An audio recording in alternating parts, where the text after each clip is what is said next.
Chapter 1435. Why don't I understand? Beta Persei seemed to be a little anxious. He was afraid that Yang Qindong would look down on him. So he added, "Young master, this field artillery is not as good as mortars in terms of size, range, and power. But its shells are cheap. With this kind of artillery, you can fire shells at will. How can this be compared to mortars?" Yang Qindong snorted. With just one sentence, Beta Persei was instantly speechless. The lack of artillery shells had always been one of the main factors restricting the development and growth of the five-star army. Usually, unless it was necessary, the five-star army would not use mortars in battle. Even if they did use mortars, there would be a limit to the number of shells they could fire. They would have to calculate the number of shells they could fire, which gave people a very uncomfortable feeling. For this reason, some people in the army also raised questions. Why couldn't they prepare more shells for war? In response to this question, Yang Qindong directly suppressed it by saying that the cost of shells was too high.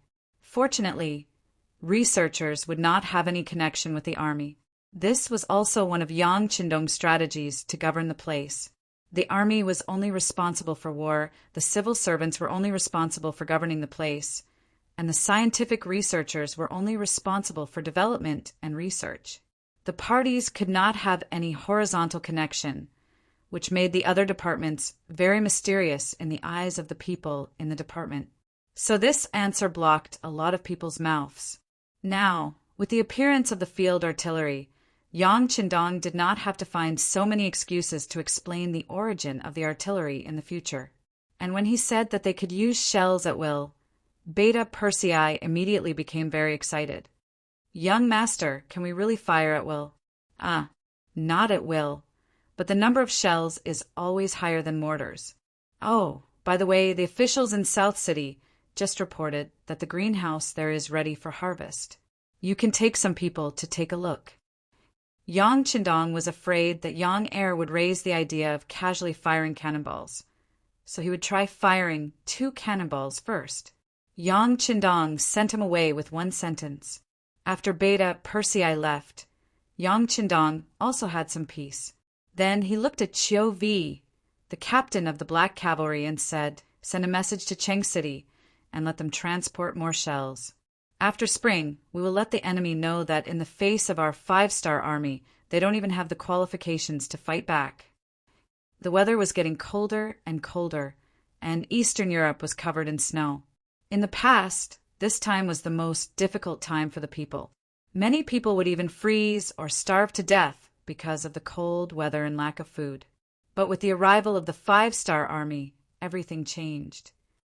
A large amount of food transported through the 3 eastern provinces made the people no longer starving.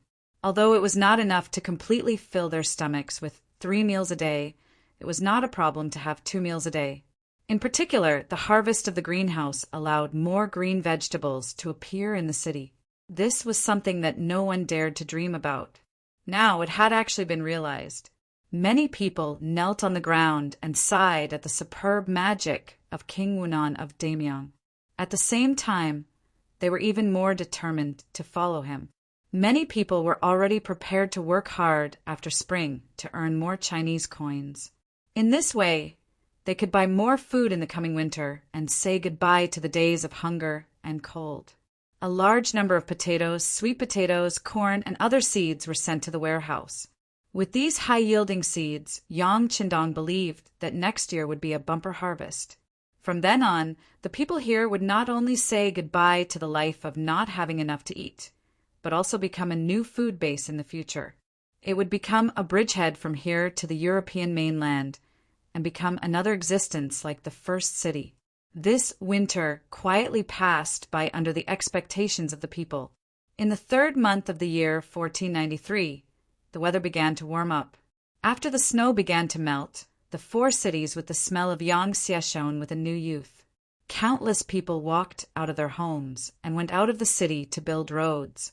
For them, having something to do and earning Chinese coins was the best life.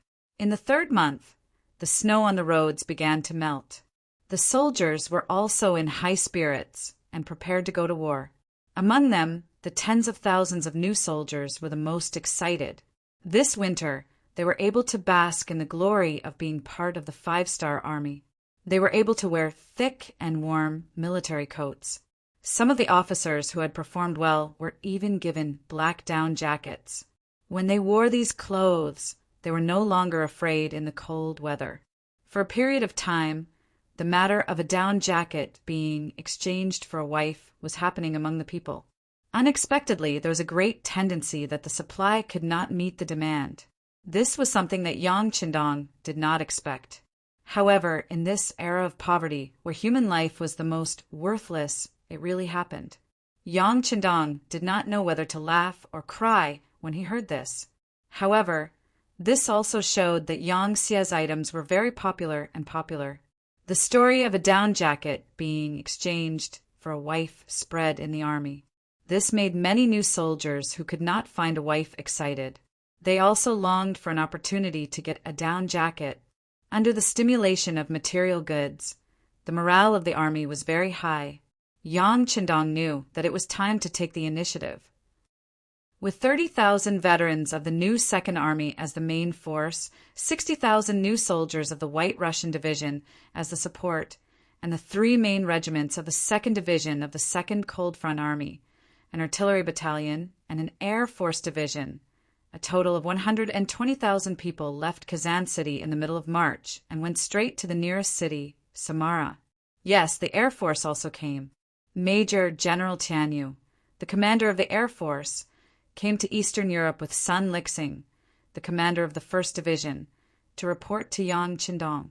The 5-star army had 3 main forces, sea, land, and air.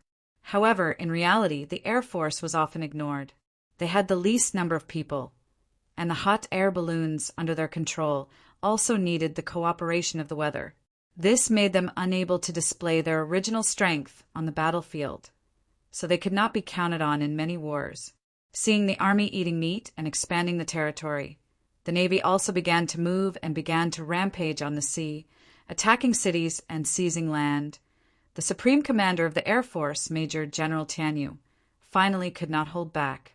He begged Feng Ku, the first engineer of the Science and Technology Research Institute, and even borrowed a science and technology development team from him at the risk of being impeached.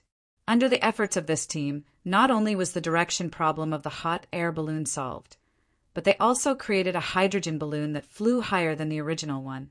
On the modified hot air balloon, a steam engine was added. After changing the power source, it ensured that they could fly however they wanted in the air and fly wherever they wanted. They did not need to rely on the wind to move forward. They could stay in the air for a full 24 hours, which was enough to deal with the general needs of the war. After the improvement, the commander of the Tianyu army continuously reported to Yang Qindong, requesting to go out and fight. In the end, he got such an opportunity to perform.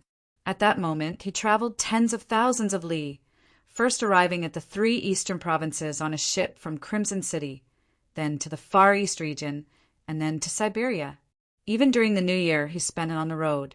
Finally, a week ago, he arrived at Kazan City, just in time for the attack plan. In order to verify that Tianyu's words were not exaggerated, Yang Qindong first watched his performance in the air. After seeing that he indeed had the ability to shoot wherever he wanted, he waved his hand and agreed to let him participate in the military plan to attack the Golden Horde. With the cooperation of the Air Force and the 275mm field cannons that were delivered in several batches, Yang Qindong led his army of 120,000 confidently out of Kazan City and headed straight for Samara City. These 120,000 people were just the first echelon. Behind him, there was a newly built 2nd Division of the White Russia with 60,000 members. After the 5-star army's main force attacked the city, they would be responsible for logistics, battlefield cleaning, and prisoner guarding. The commander of the 2nd Division was Nikolaev.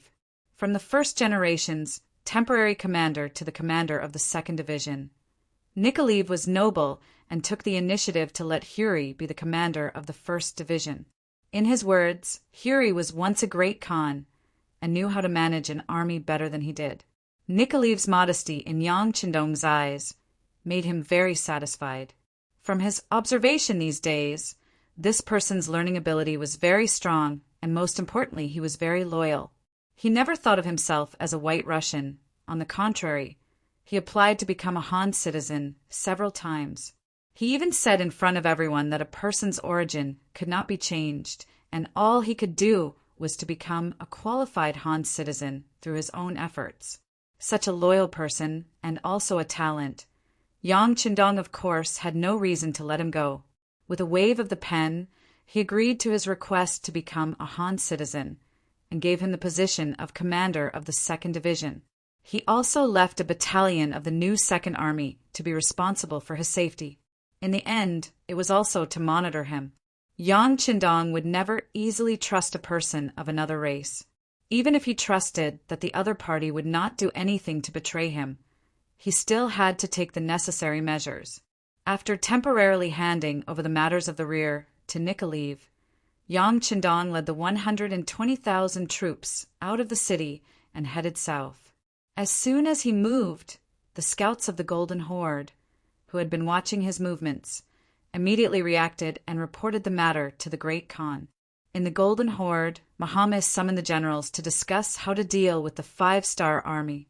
Since they did not know the strength of the 5-star army, all the generals had a relaxed look on their faces, especially the ferocious Muhammad, who had a look of disdain as he said, "These Hans are really looking for death. We did not go look for them, but they came to seek their own deaths. Great Khan, I will ask 50,000 elite cavalry to hunt outside Samara and capture these 2-footed sheep as slaves." Chapter 1436. Hearing Muhammad's words, all the generals present burst into laughter. To them, the Han people were still as weak as they had been in the past. They only knew how to open their mouths and act like scholars. For such people, not to mention 120,000, even if it was 2 million, what was there to be afraid of? All right, this Khan approves. Muhammad also had a smile on his face. He believed that as long as Muhammad made a move, he would teach the Han people how to behave. In this world, he would always be the boss and could only be him. Originally, he was still thinking about how to deal with these Han people. If the other party only hid in the city and did not come out, it would be a headache. The 130,000 people that Gray led suddenly disappeared last year was proof of this. Now that the other party had come out of the city, it was equivalent to a tortoise crawling out of its shell. What was there to be afraid of? The cavalry on the grasslands would hunt, and this was what the Mongolian cavalry was best at. Muhammad, who had originally treated the 5-star army as his greatest enemy, suddenly realized that he had overestimated the other party. At this moment, his number one enemy was the blind Duke of Ross. He even thought that after defeating the Han people, he should let them be the vanguard to counterattack the White Russians. Perhaps it would be time for him to reunite this place. The generals of the Golden Horde all looked down on the Han army.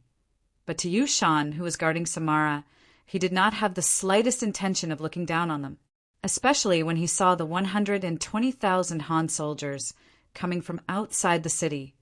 There was only caution on his face. It was said that one could see the whole leopard from a single spot and see the overall situation from a corner. As someone who had led troops for many years, Yushan could feel that the Han army was not to be trifled with from the other party's formation. From afar, the Han army 5 miles away was dressed in uniform, and their soldiers' faces were filled with fighting spirit and killing intent. Yushan was not a famous general of the Golden Horde, but he had been in the army for many years, and he believed that his eyesight was not bad. After seeing the neat formation of the Han army, he knew that this was not an easy army to deal with. Since last year, he had been appointed as the general of Samara city by the Great Khan, in order to prevent the Han people from suddenly crossing this place and appearing at the foot of Sarai city. In other words, his mission did not require him to take the initiative to attack whenever he saw the Han people. He only needed to defend Samara and not lose it. Orders: close the city gates. Everyone is to stand guard on the city walls. Without orders, no one is to attack. After giving up on the idea of clashing with the Han people outside the city, Yu Shan gave the order to guard the city. Relying on the sturdiness of the city walls, the 20,000 Mongol soldiers and 30,000 slave soldiers looked at the Han Chinese troops with mocking gazes, as if saying, "Come and attack if you have the ability." Humph, truly shameless. The face of the Mongolian warriors has been thrown away by these people. The sergeant put down the binoculars in his hand as he rode on his horse. His face was a little red, but no one knew whether it was because of his anger or because of the wind. Once upon a time, the Mongol cavalry ruled the world and were invincible. They had always been the ones attacking. When had they ever seen them defending the city? But now the tables had turned. It was their turn to guard the city like cowards and not come out, and they still had the face to laugh at others. No matter what, Yu Shan was half Mongol. More importantly, he had lived on the grasslands since he was a child. Relatively speaking, he was more like a Mongol than a Han. It was because of this that he had such a strong sense of immersion and looked down on the performance of these Mongol people.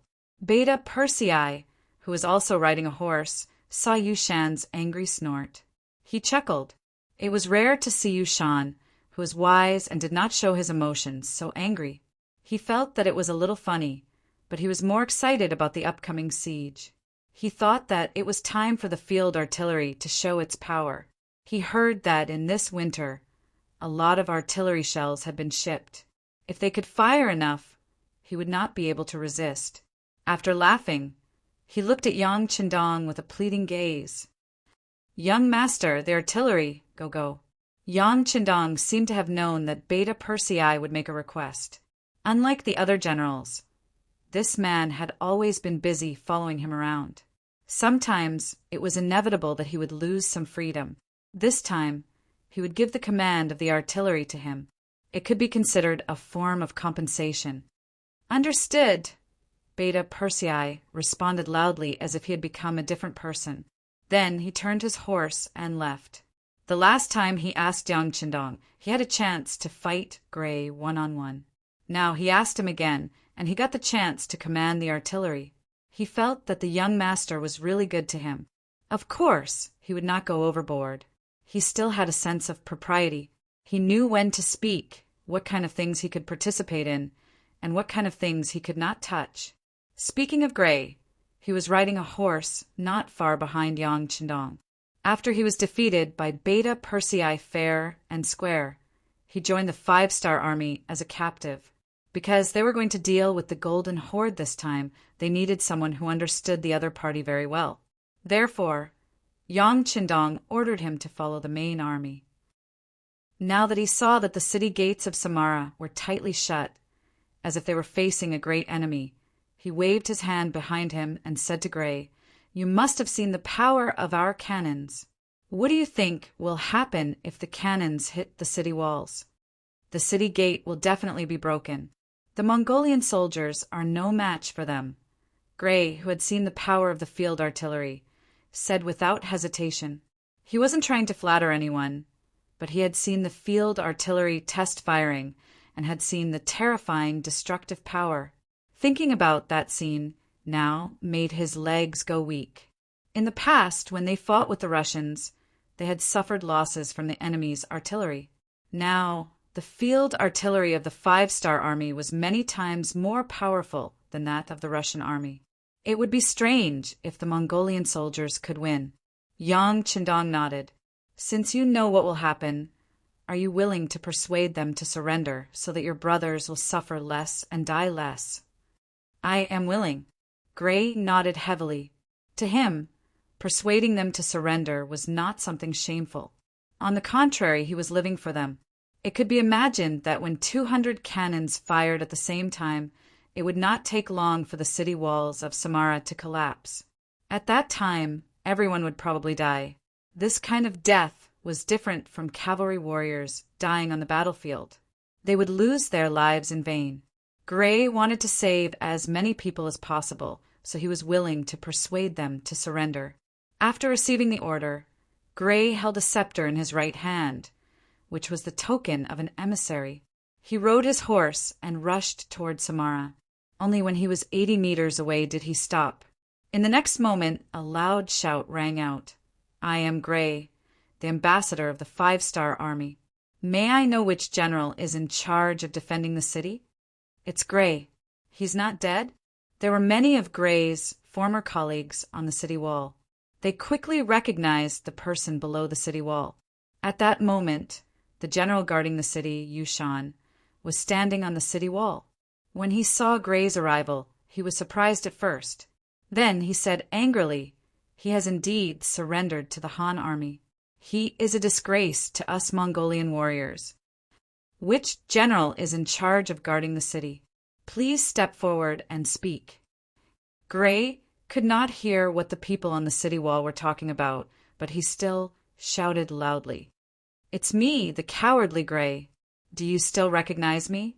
Yu Shan, who was dressed in armor, stepped forward. Then he looked at Gray below the city wall and shouted loudly. Gray's eyesight wasn't bad.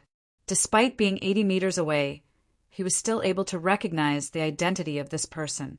Upon seeing that it was Yu Shan who was guarding this place, a few traces of excitement appeared in his voice as he shouted out, "So it's brother Yu Shan! Coward Gray! Even after suffering such a loss, I still treated you as a brave warrior and even burned incense for you every day. Who would have thought that you would actually surrender to the Han people? Do you know what the word shame means?" Just as he was about to explode with anger, Yu Shan shouted out loudly, or rather, questioned Gray. "Brother Yu Shan, you are wrong. It's not that I want to surrender to the Han army. It's just that their firepower is too strong.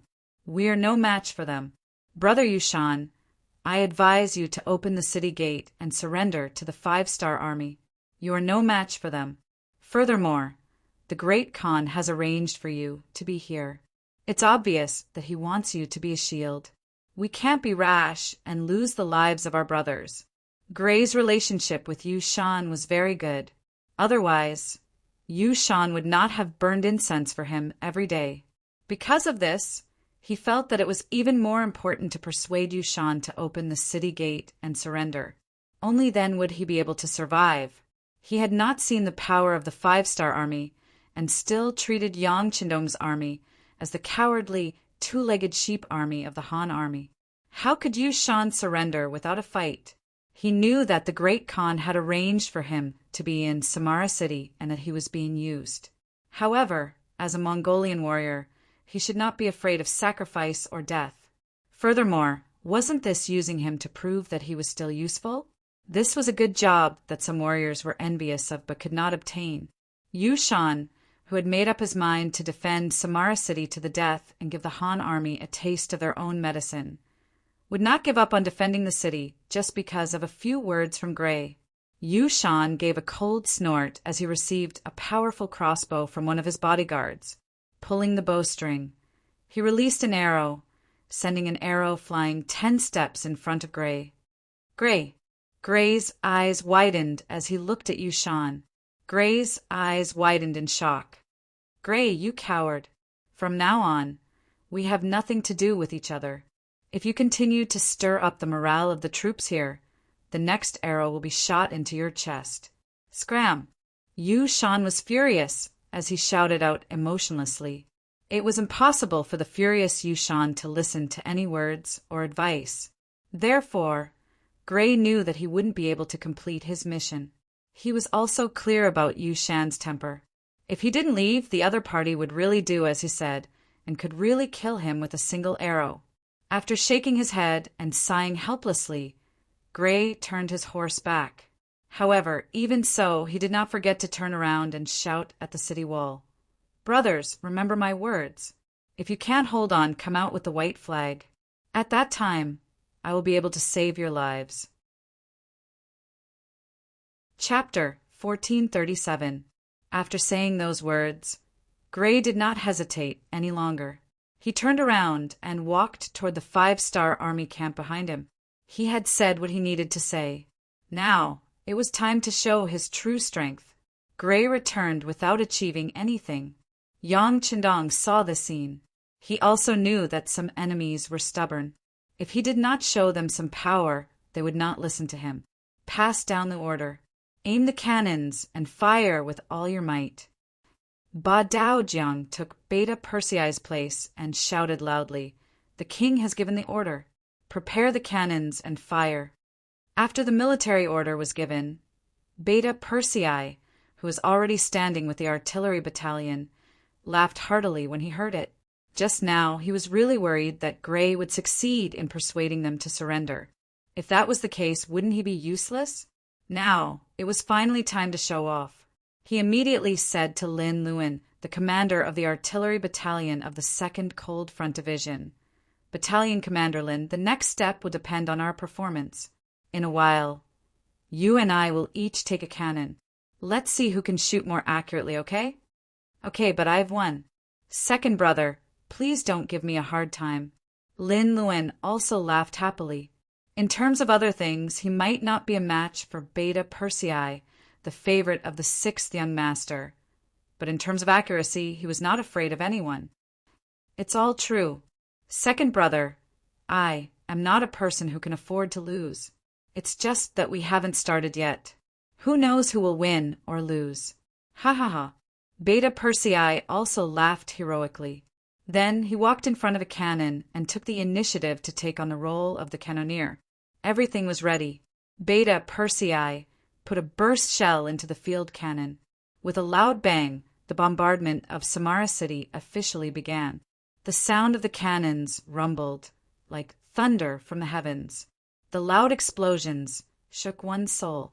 With each explosion, a cannonball would fly towards the walls of Samara with a deafening roar. Boom! At the same time, a huge hole was left on the city walls, and the cannonballs exploded. Countless metal shards and steel nails flew in all directions, landing on the Mongolian soldiers around them, and waves of anguished cries rang out. Blossom bullets were not comparable to solid bullets. The latter could only hit a path, while the former could deal secondary damage. Since they were not prepared and did not expect the 5-star Army's cannons to be able to hit so far away, their power was also so strong. With just the first round of cannon fire, thousands of Mongolian soldiers were hit and fell to the ground. With 200 cannons, even if each cannonball only injured 5 people, it would still be enough to wipe out 1,000 enemies. In fact, the power of one shot was not limited to this. If the shot was accurate and landed in the midst of the enemy soldiers, it could injure dozens or even hundreds of people. The cannons continued to fire. One of the benefits of the field artillery was that the cost of the artillery shells was reduced, so they could be used more often. The destructive power of the artillery shells would accumulate, and the damage would be greater. Under the continuous cannon fire, the city walls of Samara City looked like hell on earth. More and more Mongolian soldiers fell to the ground, and more injured soldiers appeared. The morale of the soldiers also became lower and lower under the continuous cannon fire. Under the protection of a group of personal guards, Yushan was pressed to the ground and could not move at all. In just a short quarter of an hour, he had witnessed with his own eyes the scene of many brave warriors being killed by the cannons. Those were all warriors who were skilled in archery and horse riding. If they were given a war horse and galloped on the grasslands, even 3 to 5 Han soldiers would not be their match. But now they had died on the city walls in such a sullen manner.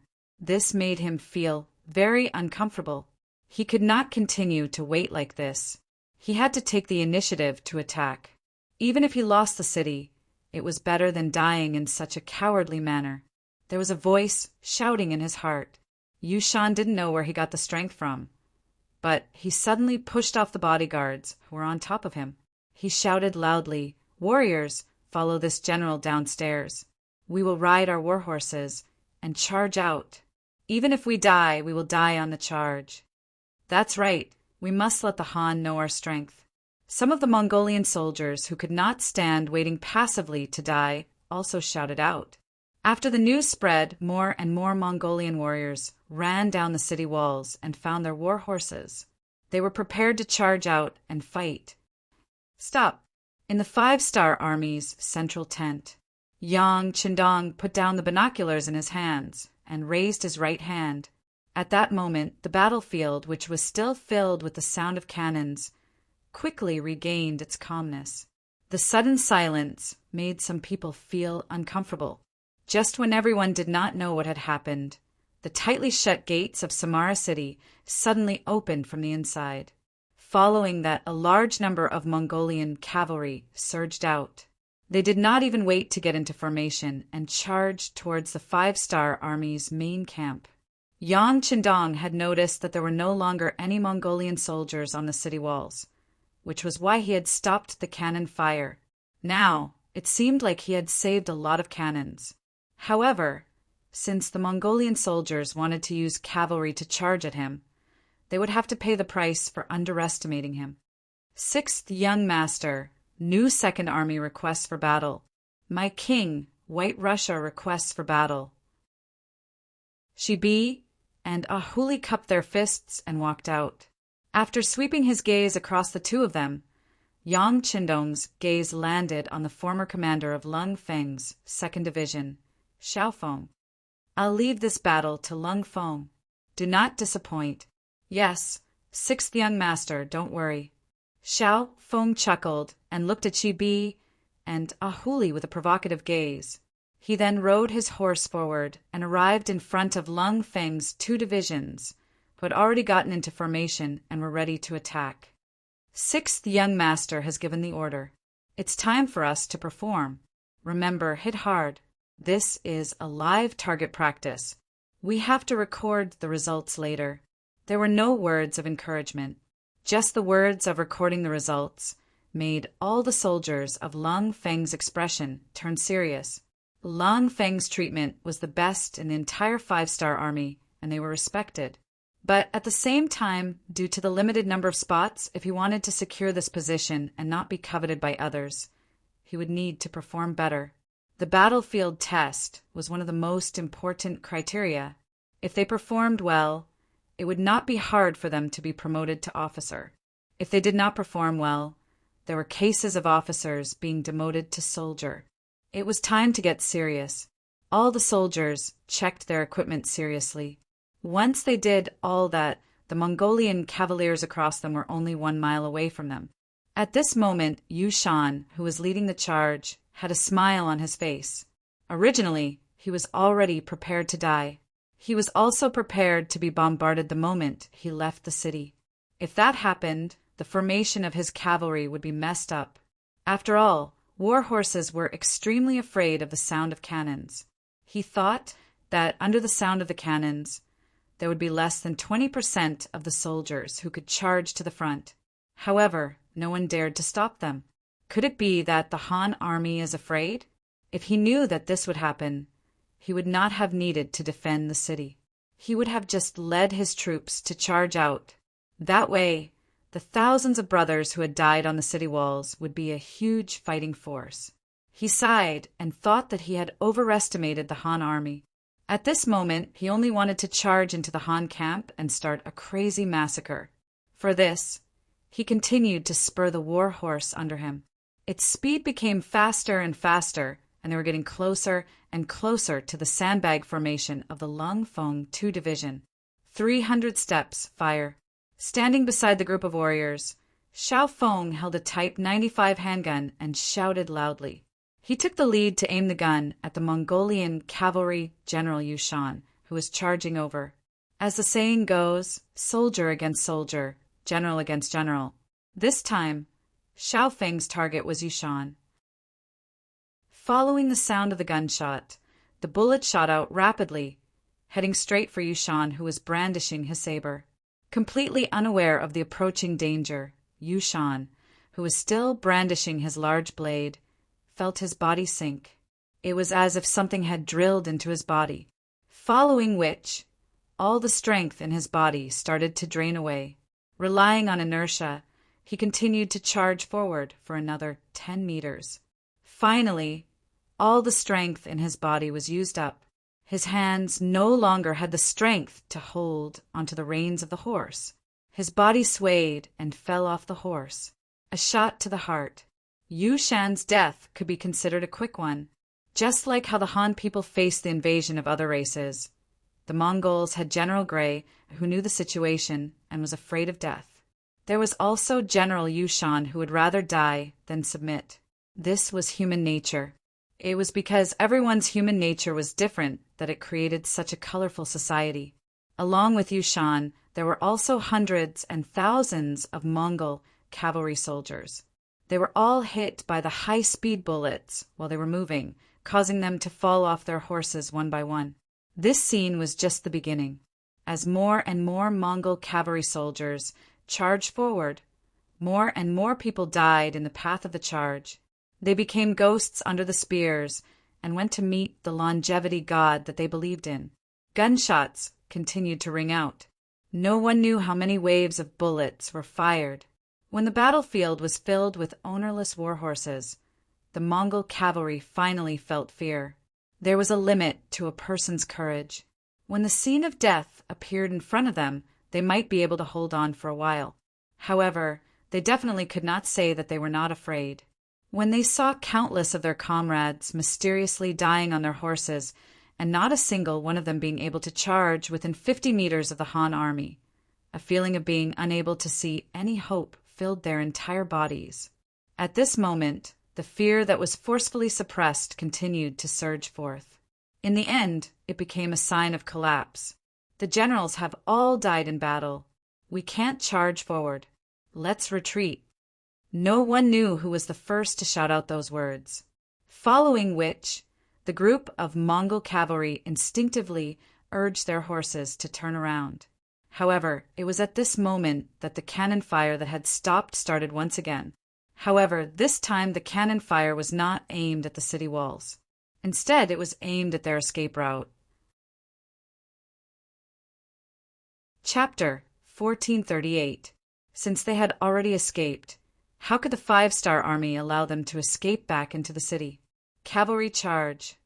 Yang Qindong rode the white dragon and looked at everything that was happening in front of him indifferently. Everything was going according to plan. Ahuli, the Mongolian cavalry division commander who had been waiting for orders, could not wait any longer.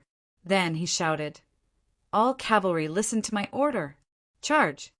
A total of 60,000 reorganized Mongolian soldiers charged out under the lead of Ahuli, giving off a shocking aura. 60,000 against less than 10,000 golden horde cavalry was a bit of a bully. However, there was no difference between strong and weak on the battlefield, only victory and defeat. No one would not beat you just because you were weak. On the contrary, the weaker you were, the more likely you were to be bullied. Sending out all the Mongolian cavalry at once was a way to train them. From Yang Qindong's point of view, when two armies fought, the first thing to do was to show their spirit. If they did not even have the courage to fight, then they would have already lost. And where did confidence come from? It came from the accumulation of victory after victory. What he was doing now was to accumulate the fighting spirit of the soldiers. This was also the path that new recruits had to take to become veterans. How could soldiers who had never been on the battlefield be called veterans? 60,000 against less than 10,000 people, and 10,000 people who were already scared out of their wits. The result was obvious. Many of the Mongolian cavalry did not even have the chance to attack before news of victory came from the front. The enemy either died or surrendered. Fortunately, there were still 30,000 slave soldiers in Samara. Although their fighting strength was average, wasn't it a good opportunity for the Mongolian cavalry to train, advance into the city?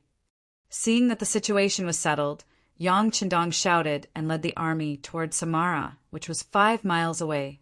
No one expected the city to be conquered so quickly. None of the items in the city were damaged, which made the takeover of the city much smoother. The 30,000 slave soldiers in the city and less than 50,000 common people, men and women, old and young, became a kind of property. They were all brought out of the city and towards Kazan City. Another 50,000 non-human civilians, most of whom were from the province, moved into Samara City. Every time they occupied a piece of land, they would move the people away and let other people occupy the land. This was the wondrous method under Yang Qindong's rule. It was also a path that was thought to be untrodden since ancient times. After all, no one was willing to leave their home unless they had nowhere else to go. In this regard, Yang Qindong had issued a strict order. In order to completely solve the rebellion of the non-ethnic people under his rule, and to prevent someone from causing trouble behind his back when he led the army out to battle, he implemented the method of migration of non-ethnic people whenever he arrived at a place. In this way, the initial investment was rather large, and it even required a lot of money, but the results were good. At least for more than 10 years, there had not been any major riots in any place. The people were not from the same place, so it was difficult to unify the people. Those who opposed would eventually be unable to realize their ideas because they did not have enough rallying power. They were destined to be cleansed by time and finally become true Han people. The migration and pacification of the people in the Golden Horde was handed over to Commander Shibi. After Yang Qindong's observation, he found that this person had the ability to govern a place. He was a man of many talents in both civil and military affairs. Yang Qindong wanted to cultivate his ability to govern and planned to hand over this territory to him when he left this place. Shibei was a talent that Yang Qindong had discovered early on. Although he had surrendered to Yang Qindong and had once pretended to surrender to Northern Ming in order to survive, he was still very loyal to Yang Qindong. After several investigations, Yang Qindong had already come to a conclusion. Since that was the case, it was only right that he be given space to develop. He did not pay attention to the affairs in the city. Naturally, there would be someone else to take care of it. What Yang Qindong needed to do now was to lead the army straight to Sarai, the capital of the Golden Horde. At this time, the news of Samara's capture had reached Sarai. When he heard the news, General Muhammad was still reorganizing his army and had not yet left the city. When the news came, he was shocked. He secretly cursed Yushan's stupidity. 20,000 cavalrymen and 30,000 slave soldiers. How could the city be captured in just one day? What a bunch of trash. Although he was puzzled, he had to speed up his army and prepare to meet the 5-star army at Sarai. Not only was Muhammad caught off guard, but Great Khan Muhammad also did not expect the city to be captured so quickly. When he learned that the Han army was only 200 miles away from Shenjing and could arrive in 3 days, he gave several orders to the surrounding Mongolian tribes to gather their troops outside the city. The sudden fall of Samara put the Golden Horde in a passive position. But even at this time, not many people thought highly of the 5-star army. In their eyes, sheep were sheep. Even if they were given sharp weapons to kill wolves, they would still be no match for a pack of wolves. Army, continue to speed up. Put down the unimportant things first and leave them for the transport team behind. Yang Qindong knew that speed was the most important thing in war.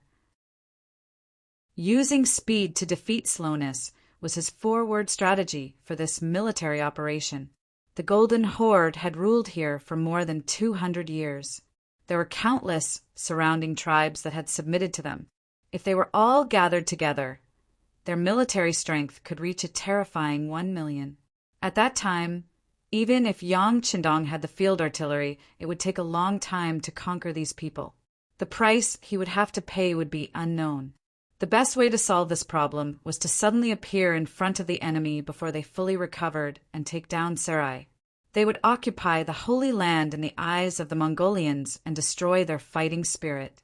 Most importantly, only by catching the enemy off guard could they not give them the chance and time to move their belongings. The cost of this operation was not small. He was counting on the wealth that the Golden Horde had accumulated over the past 200 years to subsidize the military supplies. They left behind all the equipment that they did not need for the time being. 20,000 of the 120,000 soldiers were left behind to cover the retreat, while the other 100,000 rushed toward Sarai. They had originally planned to arrive in 3 days, but they only used 1.5 days to arrive. When noon arrived, the 5-star Legion Corps appeared outside the city, causing the Mongol soldiers on the city walls to scream out loud. No one had expected the Han army to appear in front of them so quickly. Luckily, the Mongolian soldiers were standing on the city walls, which gave them a sense of security. Like the Han people, the Golden Horde had holed themselves up in the city. They would only go out during the grazing season. This way, they were much safer. However, they did not know that this was equivalent to killing their fighting spirit. The news of the Han army's appearance quickly spread into the city. When the city gates were closed, all the Mongol nobles in the city knew about this matter. Some of their faces became flustered, and the city became noisy because of this. The fact that Samara was taken so quickly proved that the Han army was strong and terrifying. It seemed like there was going to be a bloody battle. Even so, no one thought that the Han army would be able to take down Sarai. After all, this was the capital of the Golden Horde. Just the elite cavalry alone numbered more than 300,000. This did not include the troops from the other tribes that could come in a short period of time. It was said that the Han army only had around 100,000 men. Did they really think that they could swallow an elephant? Outside the city, the 5-star army was following the plan. The 2nd Division of the Cold Vanguard was at the front. 200 cannons were pushed to the front lines, and 3 regiments of infantry were also at the front lines. They took out their sandbags and prepared to fight at any time. The cavalry of the new 2nd Army stood on both sides of the 2nd Division of the Cold Vanguard. While protecting their flanks, they were also prepared to charge into the city at any time. The 60,000 Mongolian soldiers were made up of civilians and captives. Under the leadership of Ahuli, they were also sharpening their swords. They already knew that when the time was right, they would be the first to charge into Sarai. They would be the first to charge into the city of Sarai. This was both an honor and a test. As the first to charge, it was always the most dangerous. However, no one cared anymore. Thinking of the benefits and good things that could be obtained by making military contributions, these poor men were willing to take the risk. Wasn't it true that wealth came from danger? Furthermore, many of them were made up of surrendered soldiers. Wasn't this the best chance for them to show their loyalty to the 5-star army? Many people were eager to give it a try. If they were not facing Salai City, which was once a holy land in their eyes, and still had a trace of respect, many soldiers would have laughed out loud and pointed at the city to make a joke of it. Reporting to the 6th Young Master, the 2nd Division of the Cold Vanguard is ready. The commander of the 2nd Division, Xiao Feng, stood in front of Yang Qindong and saluted. His voice was full of excitement. They were going to attack the Golden Horde that had lasted for more than 200 years. This was the home of the invincible Mongolian elites. It was said that the great Khan of the Golden Horde still had the pure blood of the Golden Horde flowing in his body. How could they not be excited when such a powerful force was about to be rubbed against by their own hands? This was a great achievement.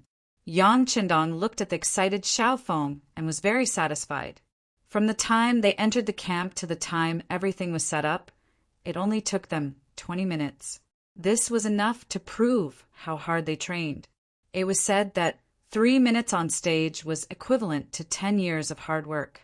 How could it not be the same in the army? A good army not only had to have a good style and be able to win battles, but also had to have strict discipline. They had to be able to remain calm in the face of danger and strike the enemy with lightning speed. Chapter 1439. Good, let's carry out the plan. Yang Qindong nodded in satisfaction. Then his gaze shifted from Xiao Feng to the city tower of Salai, which was 5 miles away. This time, he wanted to use speed to defeat the slow.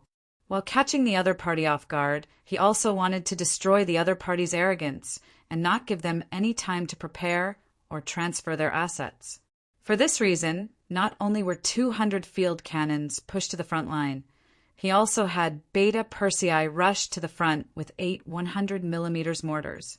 When the time was right, he would turn Salai into a fire city and destroy their confidence in resisting. After receiving the order to attack, Xiao Feng gave a standard military salute and led his troops straight to the front of the battlefield. About 3 minutes later, the roaring of the cannons began. Exploding shells shot out from the barrels of the field cannons, heading straight for the city walls 5 miles away. They did not give the other party a chance to face off, nor did they have any intention of talking to the other party. They just fired wildly. This kind of fighting style caused the Mongolian soldiers on the city walls to be stunned.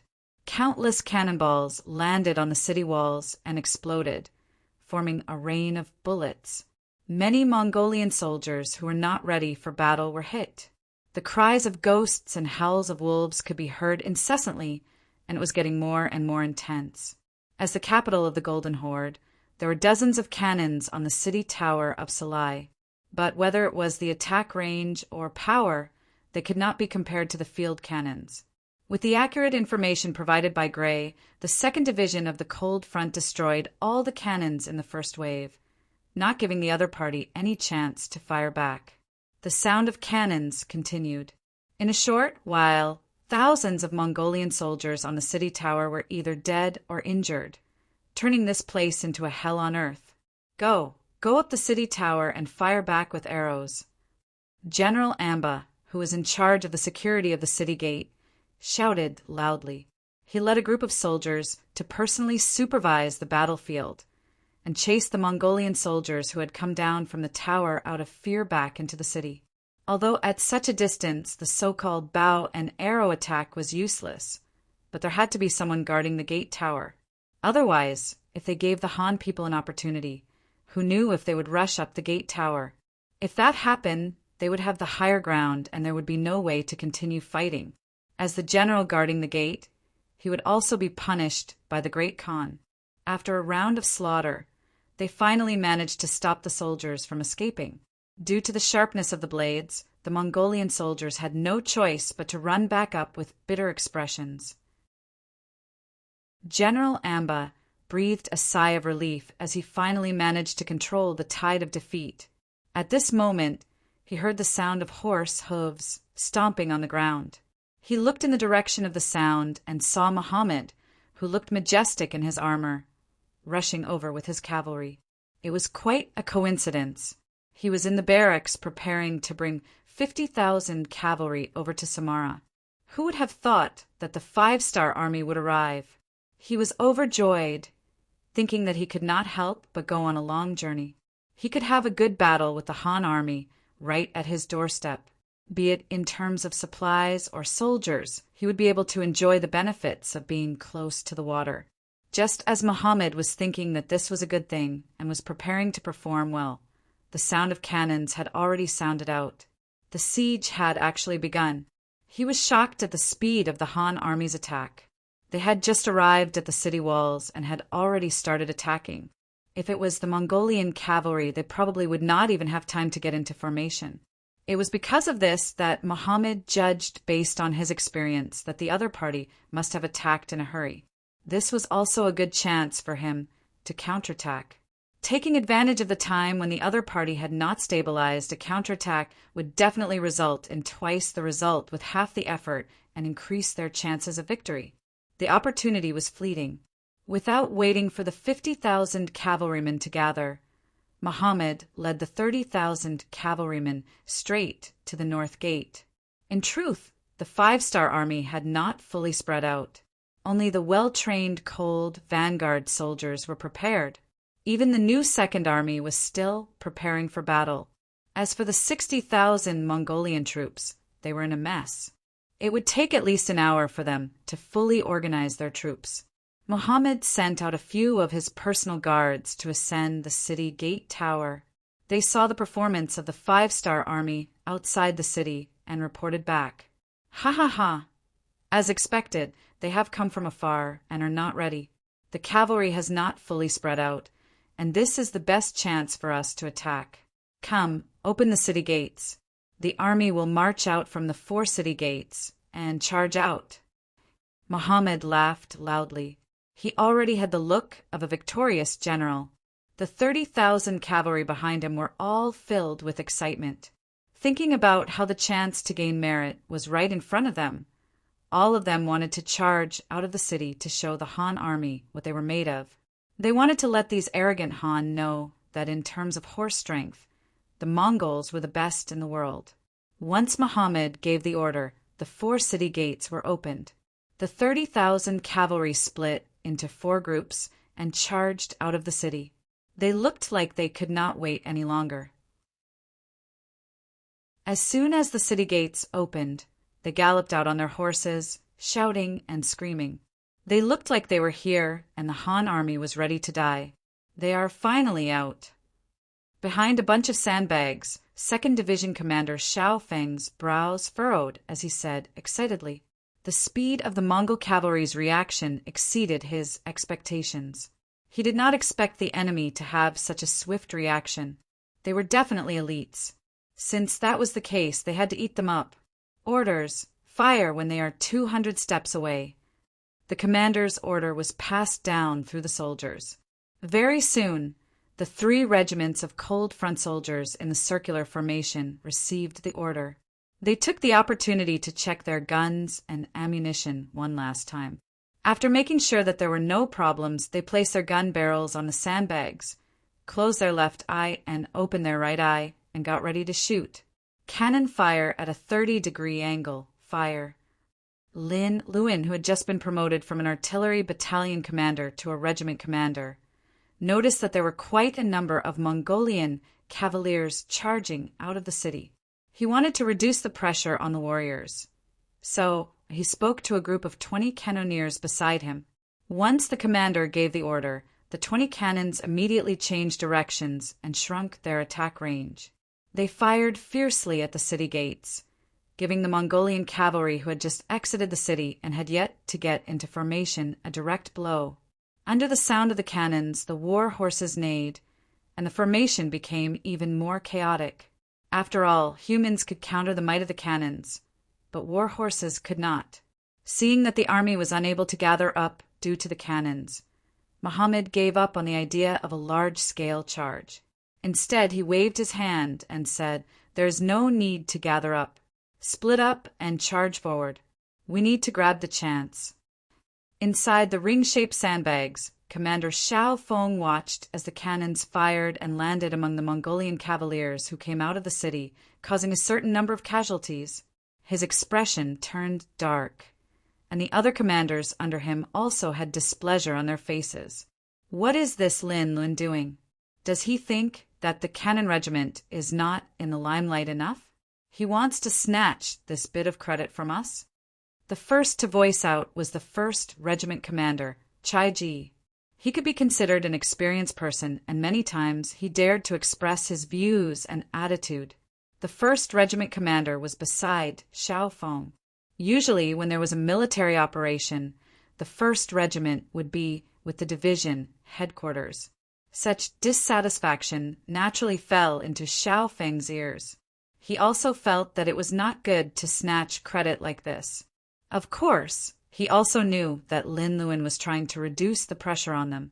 However, the 2nd Regiment was already prepared. Just the light and heavy machine guns alone had 100.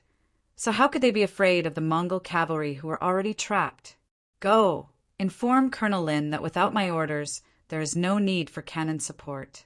Tell him to do his job properly and be ready to advance at any time. Xiao Feng said to the messenger beside him. These words immediately received the agreement of the surrounding soldiers. It was obvious that this was what they were thinking. The moment the Mongol cavalry left the city, they were hit by a wave of cannon fire. Under the spray of bullets, iron shrapnel and nails flew in all directions. Before the Mongol cavalry could even shout the word charge, they were already turned into corpses. Under the rumbling of the cannons, the war horses were also affected. They shook their heads and did not listen to orders. In just a single round, they had lost over 1,000 riders. Cold sweat dripped down Muhammad's neck uncontrollably. The cavalry he brought were all elite soldiers. Normally, when they encountered enemies, it was normal for them to fight 1 against 3, or even 4 against 1. However, in just one round of cannon fire, they had lost so many men. If this continued, he did not dare to guarantee that they would win this battle. Fortunately, after 2 rounds of cannon fire, the cannons stopped. The cannons once again smashed towards the city walls. This caused Muhammad to heave a sigh of relief. At the same time, he scolded the stupidity of the Han people. Did they not know that compared to the thick city walls, his cavalry was easier to deal with and was more dangerous? However, Muhammad would not be so kind as to remind the Han army. Since there was no longer the threat of the cannons, he should make use of this time to charge forward. Once they were entangled with the Han cavalry, the cannons would not be able to pose any threat. Everyone, charge, charge! There was no need for Muhammad to say anything. The Mongolian riders who had survived the barrage of cannon fire had already charged forward. They were all veterans, so they naturally knew what to do on the battlefield. Thanks to the previous battles with the White Russians, they had a certain level of understanding towards cannons. At the very least, they would not be afraid to charge forward. More and more Mongol cavalry charged out of the city gates, charging towards the Han army camp. In front of them, there was a Han army camp that was about a li away, and they saw that there was a large circle of soldiers surrounding the area with bags of food. Although they did not know what these people were doing, the Mongol cavalry knew that if they wanted to charge into the camp, they had to deal with these Han people. Chapter 1440. Charge! Surround them and kill them with arrows. Don't waste time. Muhammad shouted loudly. He did not care about these Han soldiers at all. To him, as long as his cavalry charged forward, he would be able to chop off their heads to show the might of the Mongol army. They're here, they're here. 500 steps, 400 steps, 300 steps, attack! Xiao Feng stared ahead. When he saw that the vanguard of the Mongol cavalry had already charged into the attack zone, he did not hold back anymore. With a shout, the light machine gun in his hands spat out flames. Along with the sound, a division of machine guns beside him also spat out flames.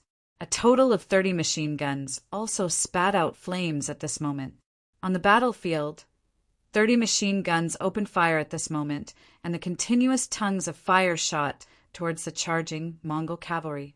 Row after row of Mongolian cavaliers who charged forward were covered in blood, and they fell off their horses one after another. It was as if the charging group was blocked by a flood of bullets, and the corpses piled up higher and higher beyond the limit of 300 paces. More and more Mongol cavalry died under guns.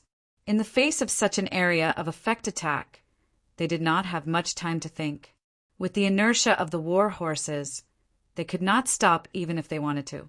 Under such fierce firepower, the number of charging Mongol cavalry decreased rapidly, and their hearts were slowly taken over by fear. They had never seen weapons that could kill so cleanly, and at this moment they were panicking. Even though they charged forward with all their might under the orders of their generals, they were just cold corpses under these weapons. As the small mountain of corpses piled up higher and higher, the despair in the hearts of the Mongol cavalry finally exploded. Run! No one knew who shouted this in the crowd, but the Mongolian cavaliers who were originally charging forward started to scatter, just as they expected. These cavalrymen would rather die under military law than die under the bombardment of cannons and bullets. At least the former would leave behind a corpse, while the latter would be smashed into pieces. The 30,000 elite Mongolian cavaliers charged forward like chives, and they fell one by one.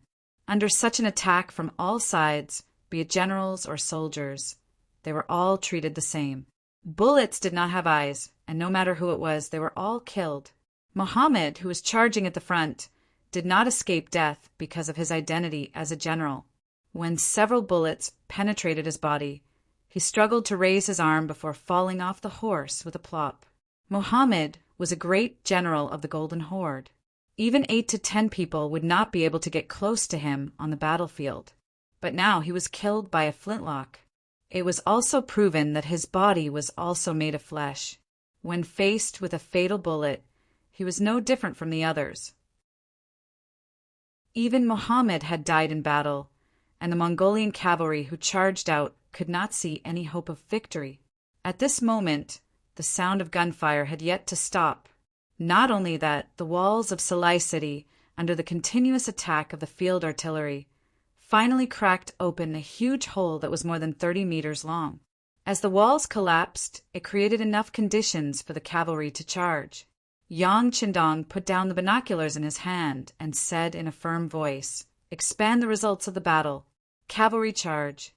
The cannon fire was still going on, and the gap on the city wall was getting bigger and bigger.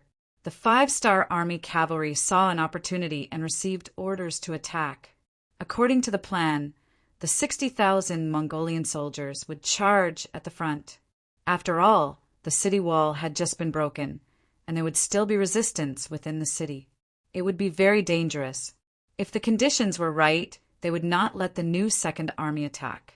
Yang Qindong had his own thoughts, and he did not intend to hide them from the others. Ahuli was well aware of this, but he didn't blame anyone. On the contrary, he acquiesced to this practice. After all, he had once been the Great Khan and had once commanded an army of 30,000. Although they were all his own army, they would still be divided. This time, letting the 60,000 Mongolian soldiers attack first was dangerous, but it was also a great opportunity. If they wanted to make a contribution, they could not be afraid of death. Moreover, the most worthless thing in this chaotic world was human life. Not to mention, the King Wunan of Damyang had already promised them that as long as the soldiers were registered, even if they died in battle, their families would be compensated. This was something that had never happened before. While Ahuli was open-minded, the Mongolian soldiers were open-minded as well. The moment they received the order to charge, they threw aside the fear in their hearts. Right now, they only cared about killing the enemy and gaining merit. Not to mention, many of them had been bullied by the Golden Horde. Some of their parents had even died at the hands of the Mongolian cavalry. Now was the time to take revenge. Once the 60,000 Mongolian cavalry charged, just the momentum alone could not be described with words. When the Mongolian cavalry on the city wall saw the black mass of soldiers approaching, they were scared out of their wits. They screamed and yelled in panic. They no longer had the courage to defend the city, so they turned around and ran back into the city. It was still the same saying, no one would choose to die if they could live. Although they were soldiers of the Golden Horde, they had not sold their lives to anyone. Knowing that they could not stop the enemy, only idiots would charge out and fight. The soldiers on the city wall quickly retreated. They ran faster than when they were facing the threat of the cannons. As a result, General Amba and his soldiers could no longer hold their ground. After killing dozens of people, they still could not stop the army from collapsing. In desperation, Amba had to take his soldiers to the golden tent in the city. The cannons rumbled, and Mahama in the Golden Horde had already heard it. Although the distance was rather far and the cannons could not reach him, just the sound alone was enough to tell that the power of the cannons was not small. Unknowingly, Mahama had a bad feeling. This Han army seemed to be different from the Han army in the past. This was the first time he had doubts about whether he could defeat such an opponent. At this time, a group of officials and generals had already gathered in the Golden Horde. They had all come to ask the Great Khan for advice. Although the Great Khan did not know more than them, they did not have any better ideas. Mahama sat high up and looked at the panicked crowd. He said with a faint smile, "Everyone, do not worry. Muhammad has already brought 30,000 elite cavalry out of the city. I believe that good news will come soon." "Oh, then it's fine." Hearing that the number one general, Muhammad, had already led out an army of 30,000 elite steel cavalrymen, everyone revealed a relieved expression. After temporarily stabilizing everyone's mind, Muhammad said again, "After all, the Han army has more than 100,000 soldiers. We cannot lower our guard. We need to continue to send out troops. This time, since the Han army has come, don't think about going back. Everyone who will go out to fight."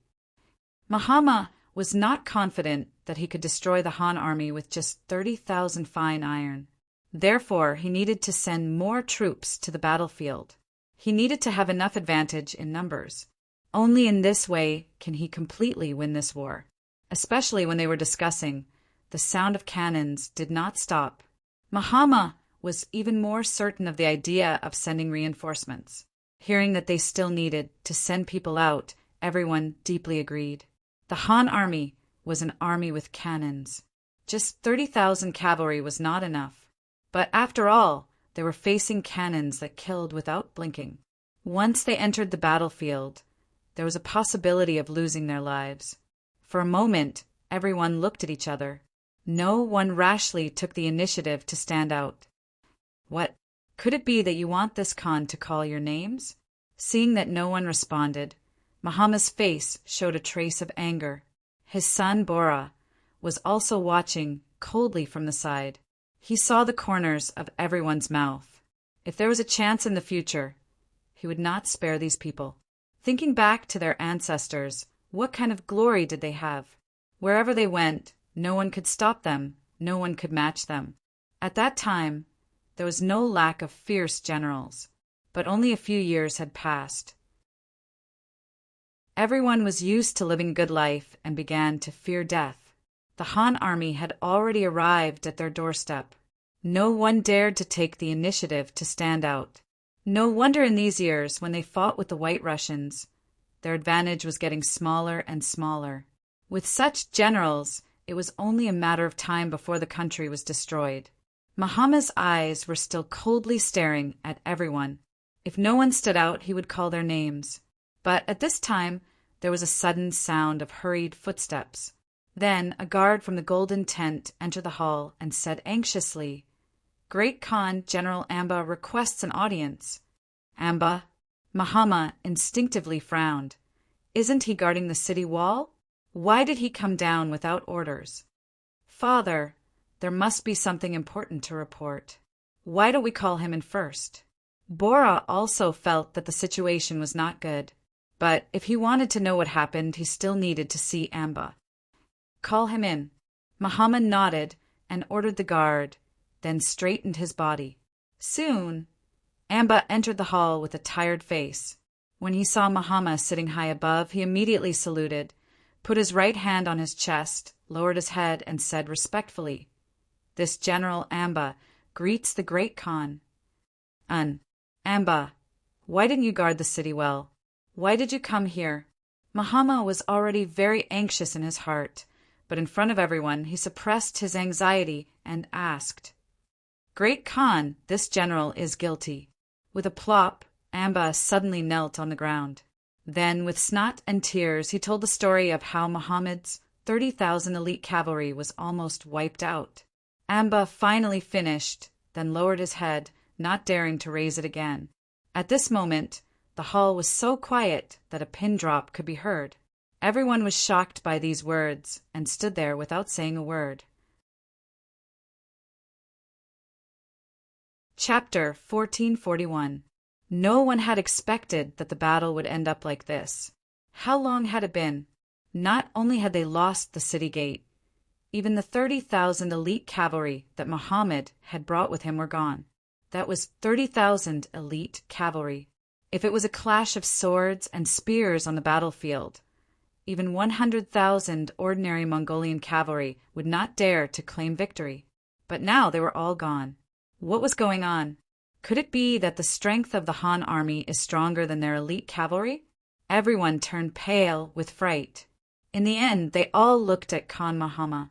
At this time, they had no idea what to do and could only listen to the Khan's orders. How could Muhammad not be startled? He had thought that this battle would be very difficult, and he had even prepared to pay a certain price. But he had never expected that they would lose so quickly. From the time they learned of the 5-star army's appearance to the loss of the city gate, it had only been a little more than 2 hours. What could they do in this time? If it was an ordinary army, they would not have finished gathering. But the Han army had already attacked. What was going on with this world? When did the Han army become so strong? There were 100,000 questions in his heart. Mahama had many questions that he wanted to understand, but now he did not have the time. Since the city gate had been lost and the cavalry had been defeated, he was afraid that the 5-star army would enter the city soon. After losing the protection of the city wall, he had not expected such a thing to happen. Without sufficient preparation, Mahama knew that the situation would only become more cruel and not optimistic. Men, drag Amba away and behead him. Mahama was worthy of being a Khan for many years. His reaction was very fast. He first glanced at Amba, who was kneeling on the ground with a fierce look on his face. The more chaotic the situation was, the more stable the people's hearts were. This Amba could be used for this. After receiving the order, the guards outside the hall rushed into the hall, picked up the kneeling Amba and walked out of the hall. Amba did not expect that the Khan would actually kill him. Did he think that this was a time when people were needed and he could take the blame? Also, why didn't any of the ministers and generals who were usually on good terms with him speak up for him? Could it be that the friendship between people wasn't worth a try? If he had known this would happen, he would have just run away. Who would have come back to report this? Since he was going to die sooner or later, he might as well take a gamble. In fact, Amba had wrongly blamed his friends. Everyone was just shocked by the news he brought, and for a while they had not recovered from their shock.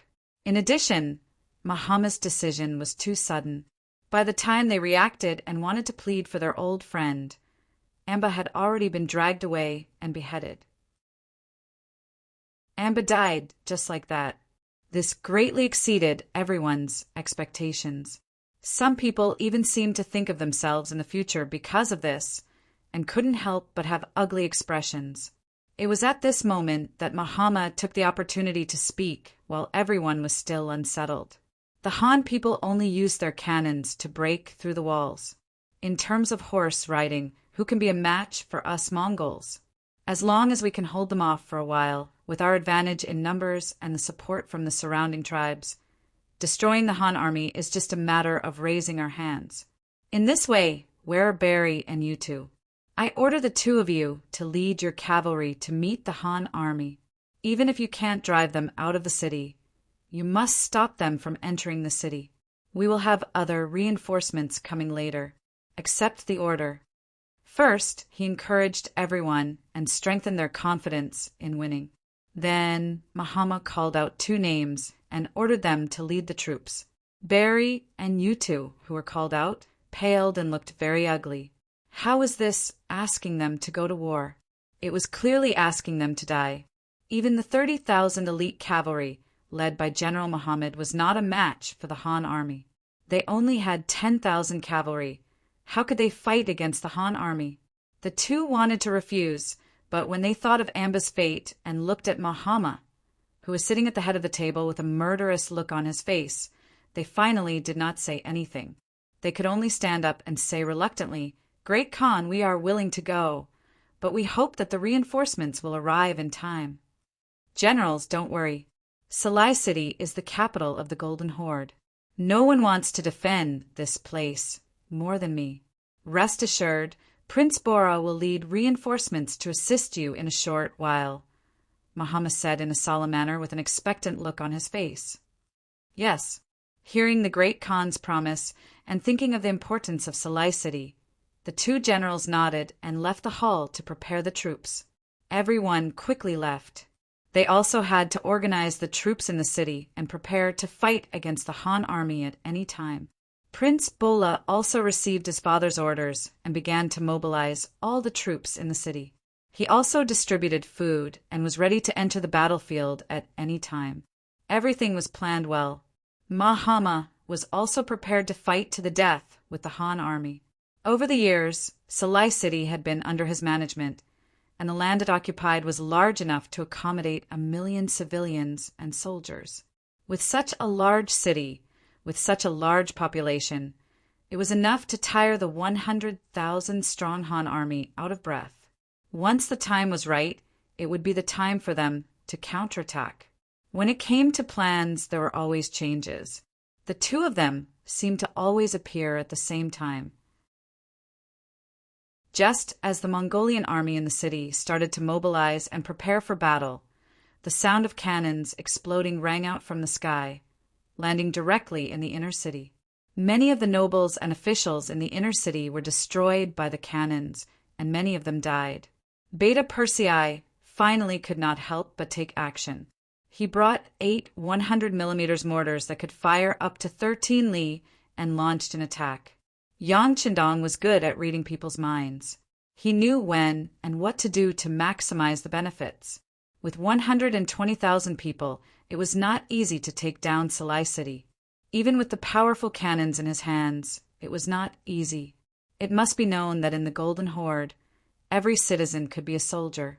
From old people in their 50s to children in their 20s and 13-year-olds, they could all wield their swords and kill the enemy. One could only imagine how many of these millions of people were capable of fighting.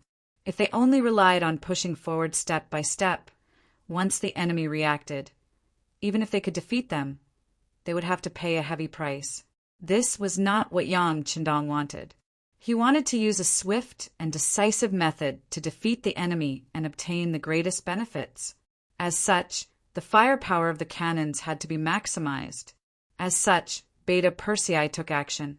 He brought 8 100mm mortars and quickly advanced after the city walls were broken.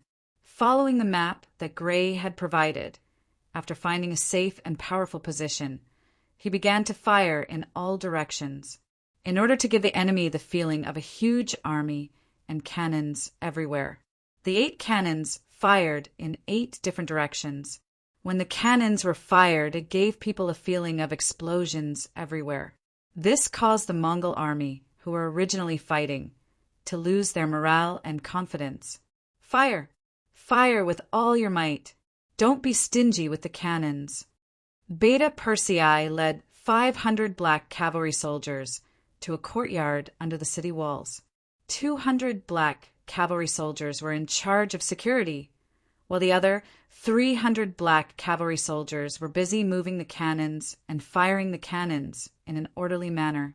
Before they came, Yang Qindong had said that as long as they could scare the Mongols away, it would be worth it no matter how many cannons they used. After receiving the order, Beta Persei unleashed all the cannons he could to achieve his goal. His face was filled with an excited expression. Explosions continued to ring out in the city. Who knew how many Mongols had died under the cannon fire? In the face of such long-range cannons, they did not even know where the enemy was or how many cannons they had. From this, one could see how difficult this battle was. Not knowing where the cannons would land, there was no place that was absolutely safe. After a few rounds of cannon fire, many unlucky Mongol nobles had already died under the cannon fire. When they saw their old friends die without any warning, those who were still alive had no choice but to escape.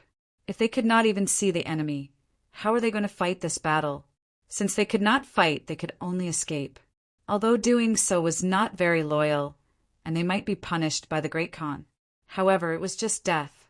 With the thought of living for as long as they could, more and more nobles, officials, generals, and even commoners made the decision to leave the city and abandon Salai City. As such, there was such a scene. The east gate of the city had unknowingly been opened, and more Mongols were escaping. In order to escape, many people did not even have the time to tidy up their belongings. Instead, they only took some valuables and left the city. Great Khan Mahama, who was in charge of overseeing everything in the city, quickly received the news. In a fit of rage, he pushed the table in front of him to the ground and roared out, "What are they doing? Are they abandoning the legacy of their ancestors?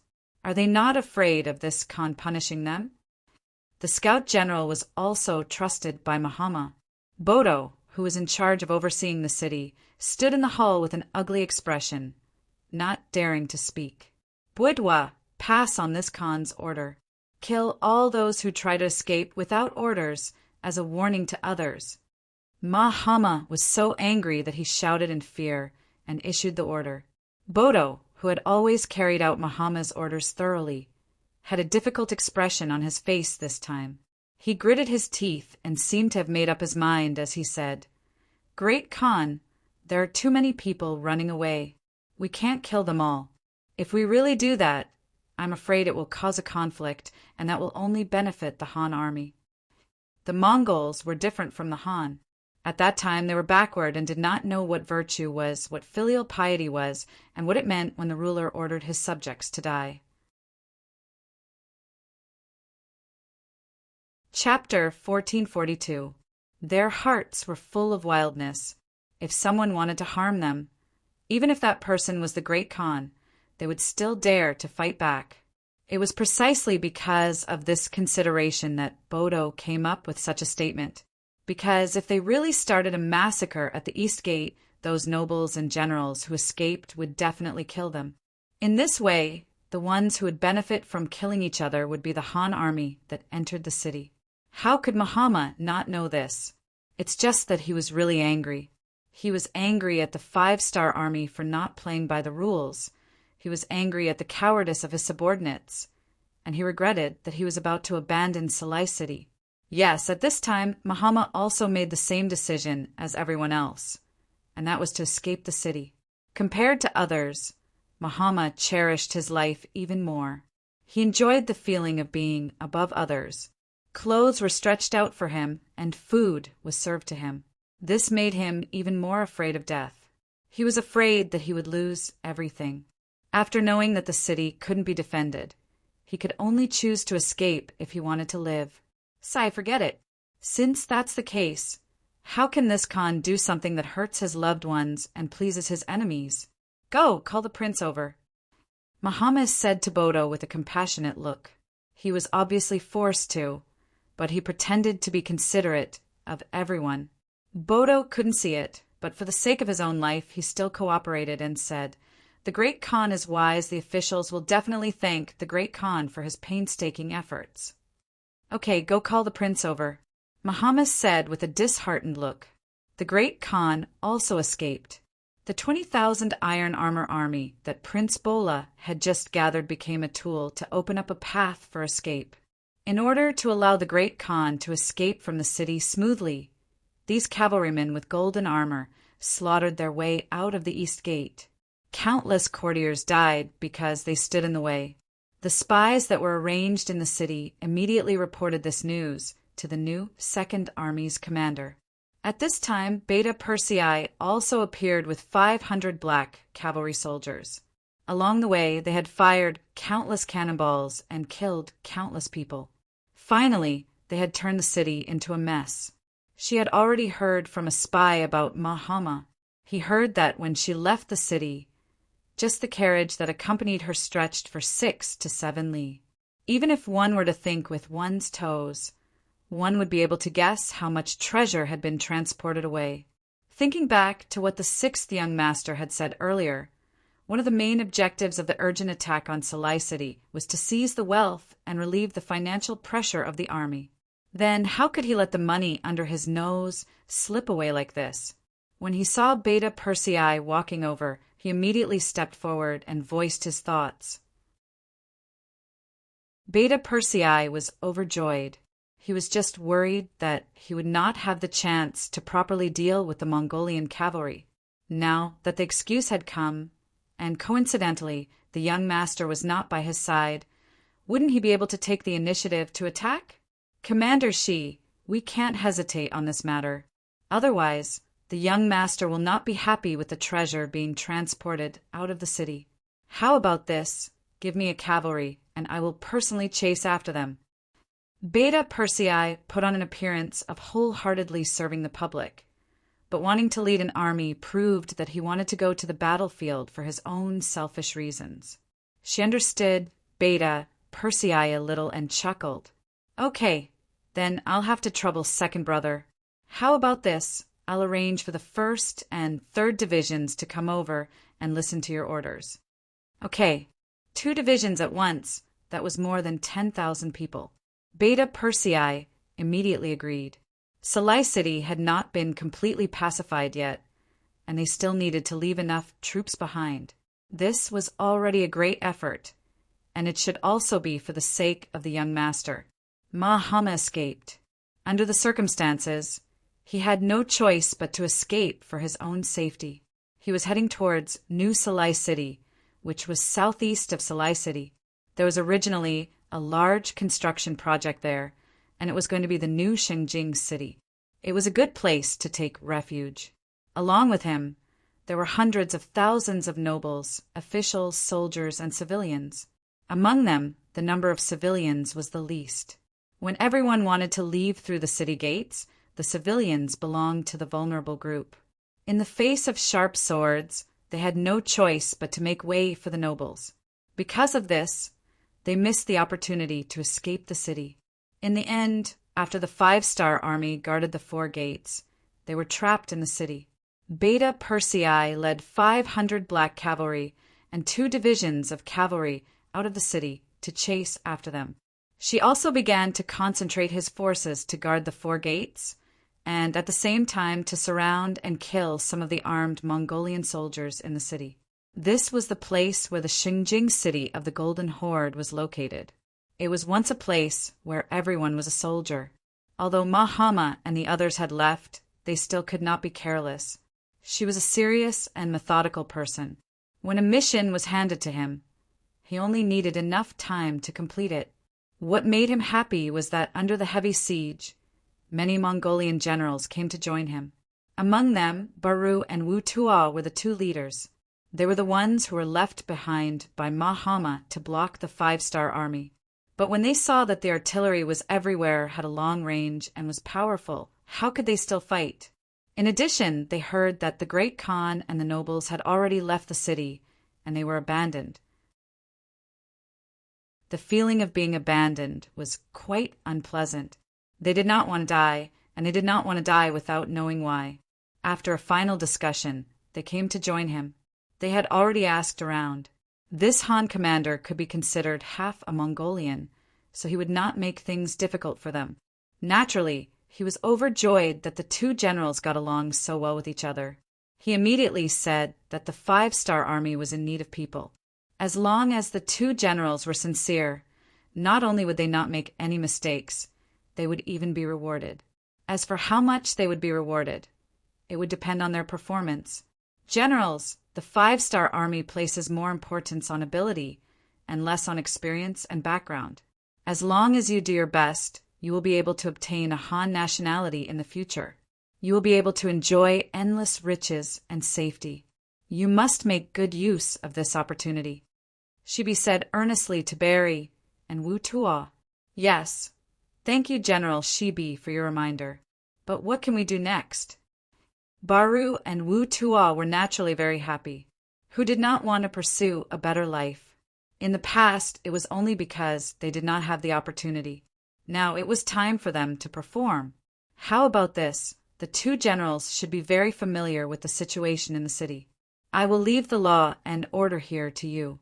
Firstly, suppress all the opposing forces in the city and give the people a peaceful environment. Secondly, find the gold and silver hidden in the city and give it to Bugnam of Gojoseon.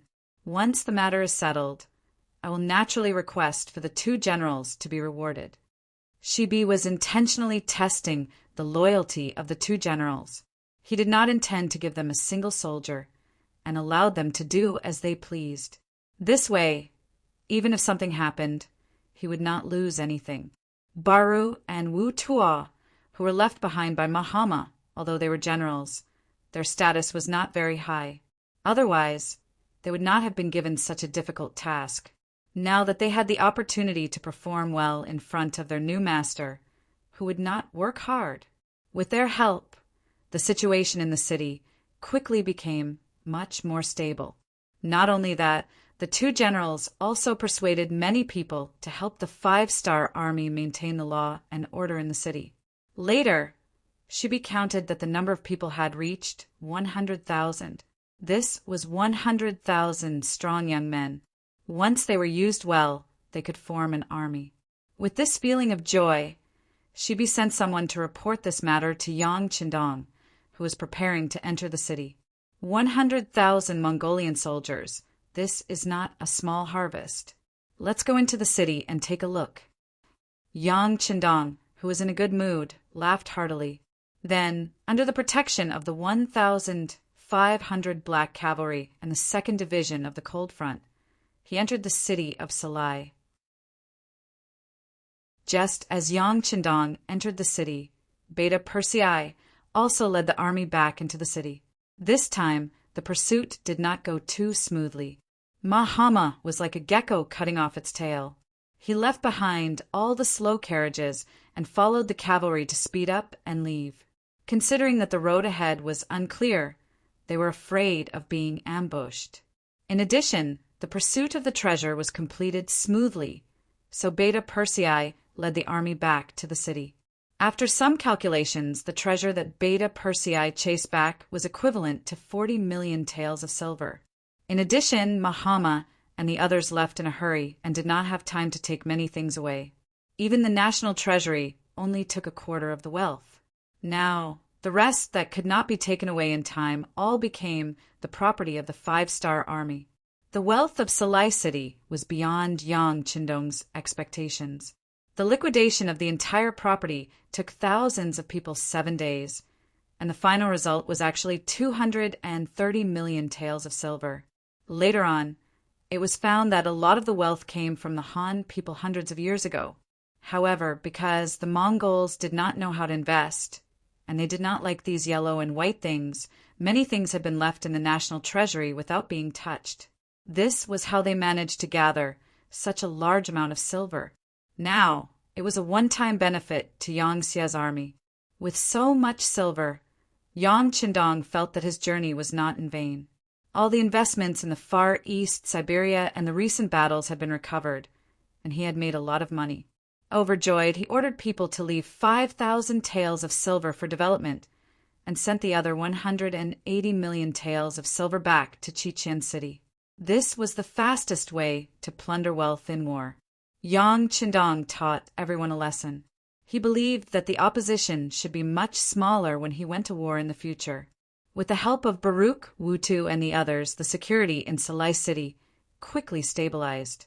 With the continuous migration of foreign people under Yang Xie, and the migration of the people here, everything related to this place would gradually be wiped out in the wheel of history. Perhaps after a few decades or 100 years, the people here would forget that this place was once the capital of the Golden Horde. At that time, the culture of the Han people and their status as landlords would completely dominate this place. By then, it would really be deeply rooted and could not be easily shaken. Chapter 1443. Yang Qindong had also decided to rewrite history. In the future, the entire world would belong to the Han, and history would be written as such. Even if one day his descendants failed to live up to his expectations, his opponents would only appear as traitors. He wanted to establish the concept that the Han were the true rulers of this world. After 10 days of delay in Salai City, on the morning of the 11th day, the army once again set out. Their target was New Salai City. Their goal of plundering wealth had been achieved. Next, it was time to completely eliminate their opponent, the Golden Horde. The army moved out in a mighty manner. Hundreds of thousands of soldiers left the city like a long dragon. Looking from afar, it seemed to cover the sky. Compared to the time when they had attacked Salai City, there are now 100,000 more Mongolian soldiers. Gray, Barry, Wu Tuo, and the others had been personally tested by Yang Qindong. Yang Qindong had found that they were truly talented, and they had also joined the battle. They had gone from being generals of the Golden Horde to being generals of the 5-star Corps. This time, the reaction of the Golden Horde was much faster. With the previous lesson, Scout General Bodo had already arranged for people to keep an eye on the situation. When he found out that the Han army was moving out, he immediately reported it to the Great Han. At this time, Mahama, who had just settled down in New Salai City, heard the news and his face turned red in anger. They had always been the ones chasing after others and beating them up. Now that it was finally his turn, he couldn't accept it. These Han soldiers are too much. Do they really think this Khan is afraid of them? Have the troops sent to protect the emperor arrived? Bodo, who had been waiting for this question, immediately replied, Great Khan, there are already a dozen tribes that have heard the news and arrived outside New Salai City. There's still a dozen tribes that are rushing here because of the longer journey. If we add them all together, there are hundreds of thousands of people. It's enough to deal with the Han army. Good. If that's the case, order people to pacify the tribes that have already arrived. Send people to urge the tribes that have yet to arrive. At the same time, clear out a wide area in front of the city. The battlefield should be at least 50 li horizontally. This time, we will meet the Han army here. We can't retreat anymore. This Khan wants to see if these Han people really have 3 heads and 6 arms. Even if that's the case, this time we will not let them return. Mahama said with a face full of confidence. He was not prepared to retreat anymore, or rather, there was no place for him to retreat to. Although the Golden Horde was huge, after years of development, its population was not small. However, there were only a few large cities. Firstly, it had to do with their habits. Living in the city was comfortable, but how could they survive without grazing? Secondly, they did not know how to run a business. Even if they spent a lot of effort to build a city, not only would there be no income, but they would also have to pay for it. How could Mahama and the previous great Khans do such a loss-making business? After losing a few major cities, especially after losing Sarai, Mahama did not want to retreat anymore. He was prepared to fight to the death here. This time he would bring a few 100,000 Mongolian elites to teach the Han army a lesson. Mahama had already made up his mind, and no one dared to persuade him anymore. Thus, they contacted the other tribes and invited them to gather at New Sarai City to fight the Han army. For this, the ministers, generals, and nobles who followed Mahama promised countless benefits. More and more tribes received requests to mobilize their troops, and not many tribes dared to refuse.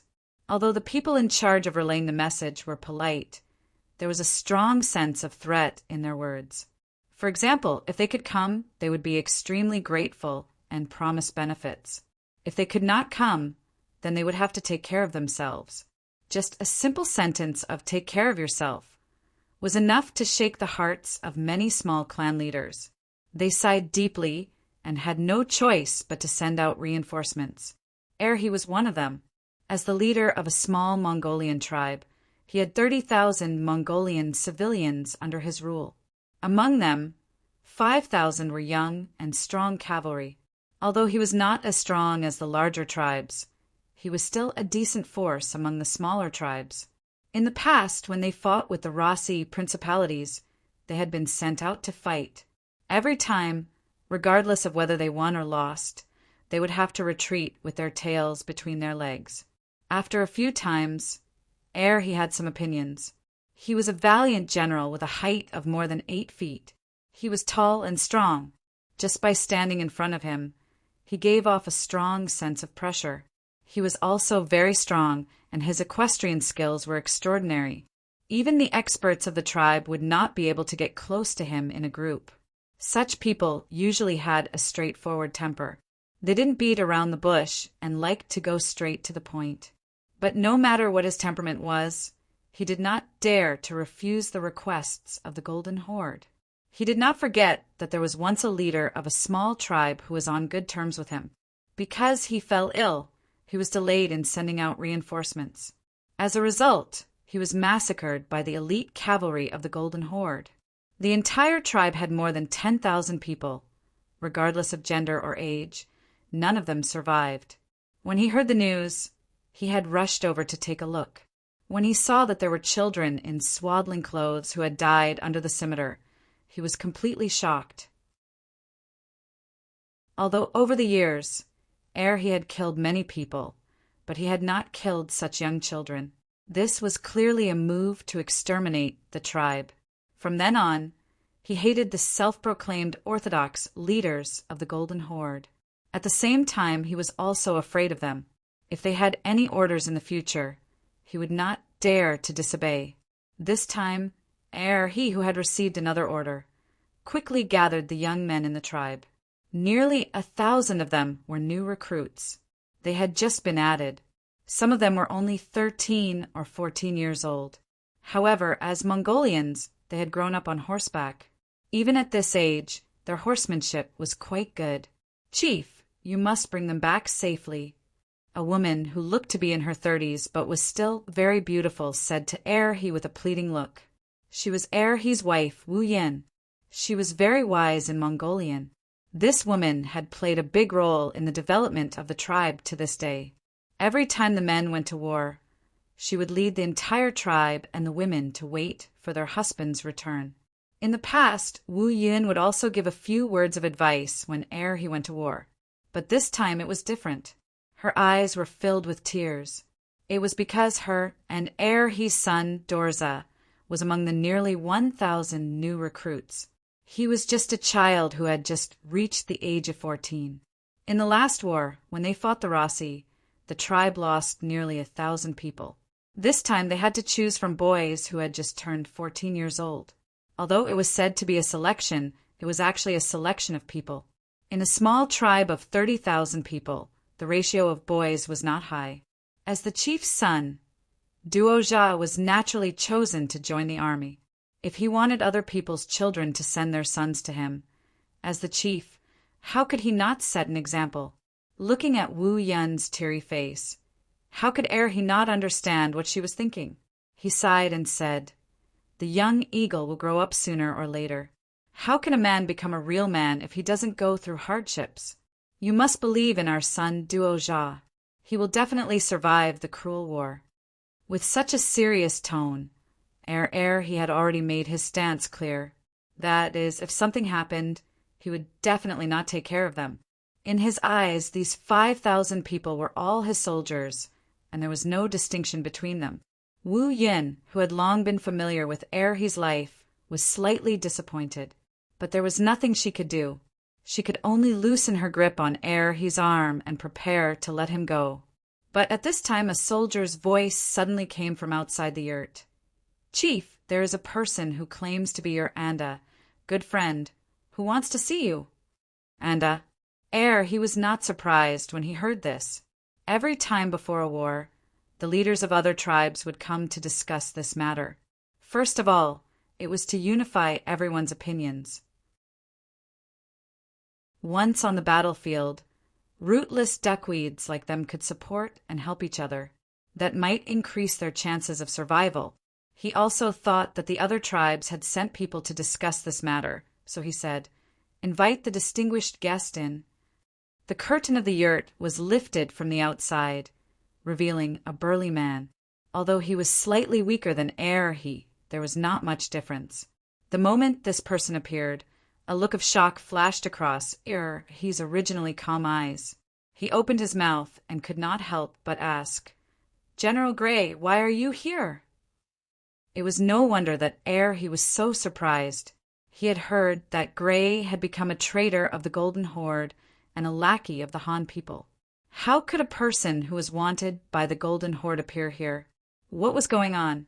In a short while, he thought of many things. It was only when his wife, Dark Cloud, touched his arm that he came back to his senses. He hurriedly said, "Come, General Gray, please." He and Gray had a very good personal relationship. It was because of his excellent performance in a battle that attracted Gray's attention. In contrast, Gray was a very famous general in the eyes of the Golden Horde Khan. To be able to establish such a relationship was naturally what he wanted. Both sides were interested, and their relationship was getting better and better. When he heard that Gray had joined the Han people, he did not believe it. At the same time, he also felt a sense of sadness. He did not even have his own backing. In this battle he had no confidence. Without an acquaintance to take care of him, he was full of worries about the future. Chapter 1444. Who would have thought that Gray would appear in front of him at this time? What was he doing? Was he still a member of the Golden Horde? Whose attitude did he represent this time? What should he do? Many thoughts flashed through his mind in a short while, but he still pretended to be calm on the surface. He said to Wu Yin, our esteemed guest is here. Go and prepare some food." Wu Yin knew that he was looking for an excuse to make her leave. She nodded sensibly and gave Gray an apologetic smile before turning to leave. When only the two of them were left in the tent, it suddenly became quiet. Gray's voice broke the silence as he sized up air. He seriously, "What? Are you surprised that I'm here?" He didn't expect Gray to ask this.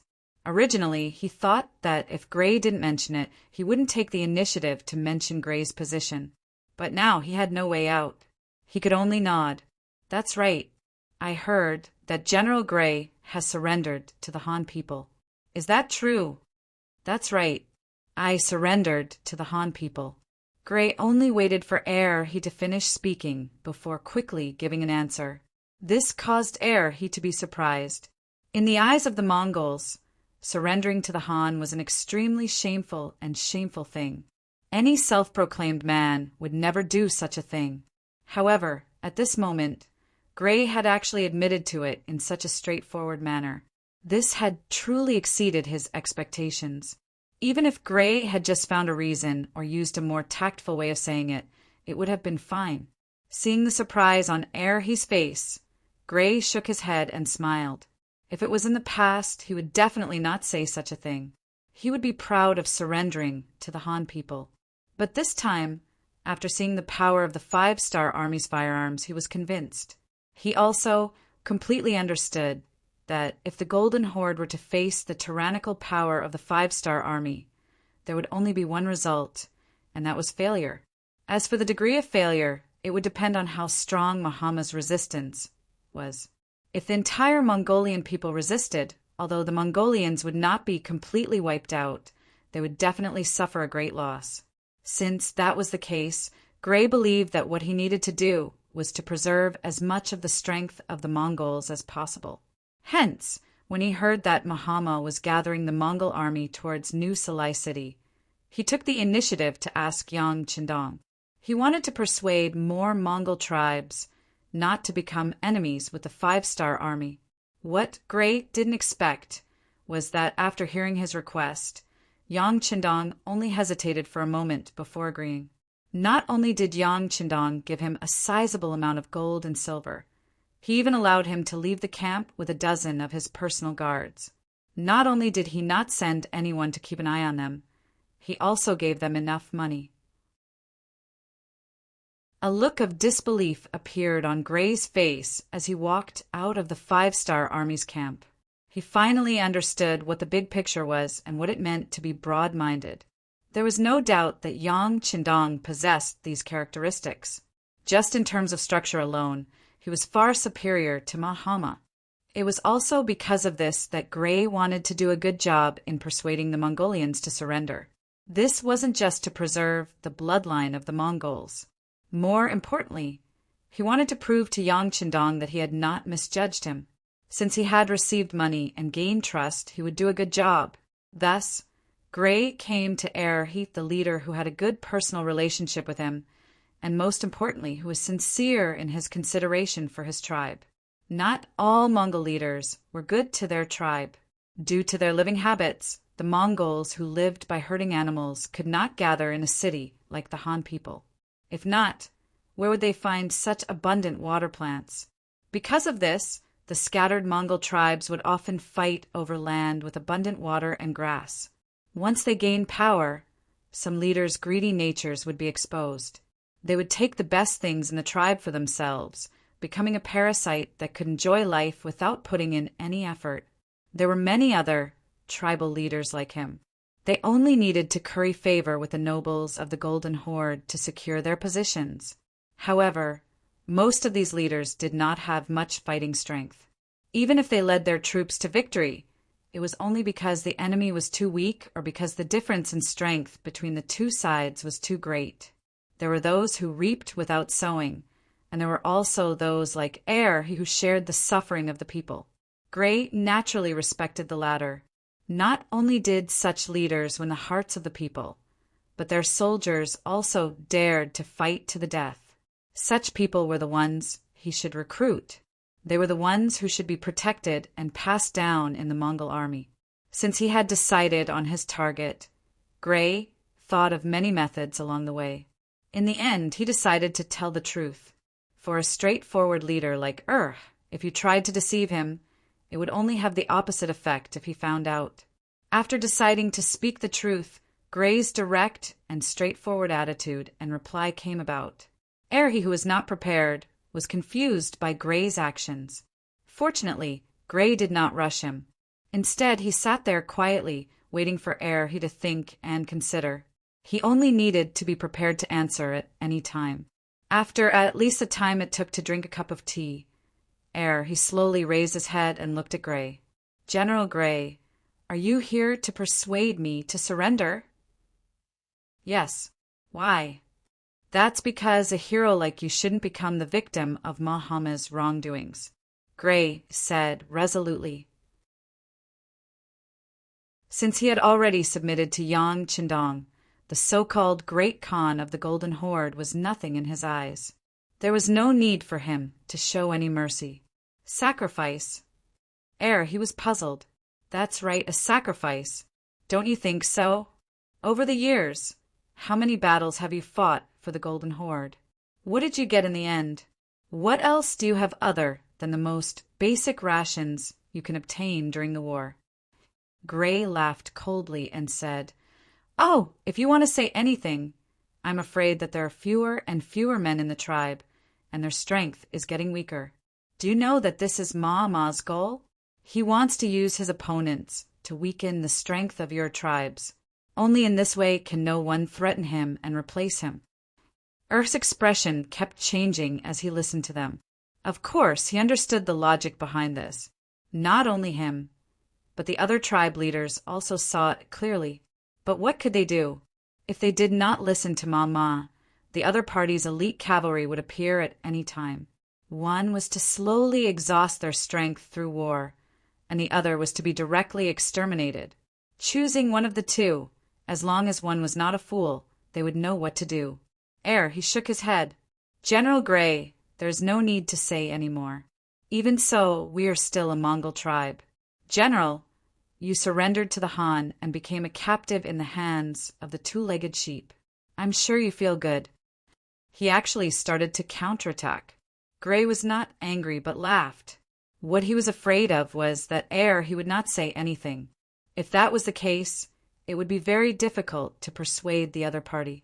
But as long as the other party was willing to speak, he would have a chance. Therefore, he was not angry. Instead, he said in a mocking tone, "Two-legged sheep? So many years have passed, and you still think this way. Don't you know that things are changing at any time? The weak in your eyes has grown to the point where we have to look up to them. Does anyone know?" "Look up to them?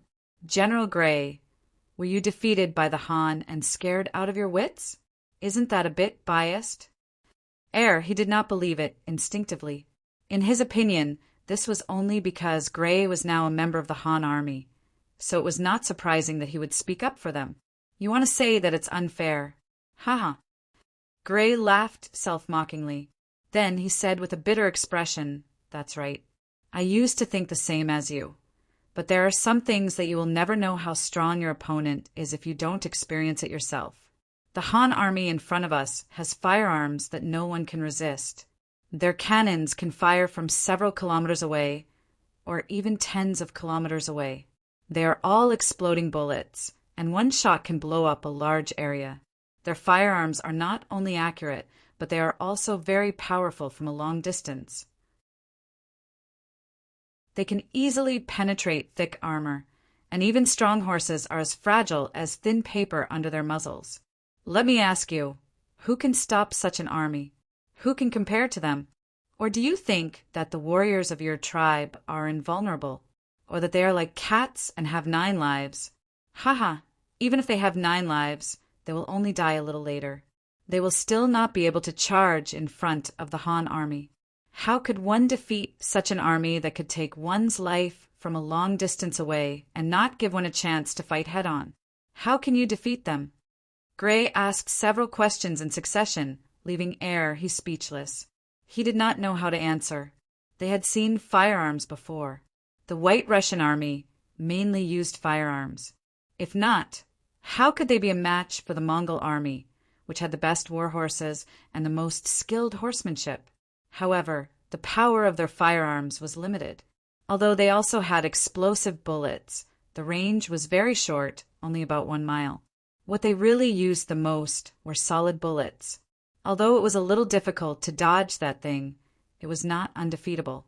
As long as they avoided the enemy's bullets, when they rushed to the front of the enemy's formation, it would be time for them to kill. The White Russian army also had firearms that could pose a threat to them at close range. However, those firearms needed a long time to reload every time they were fired. Naturally, they were not very useful against the Mongol cavalry.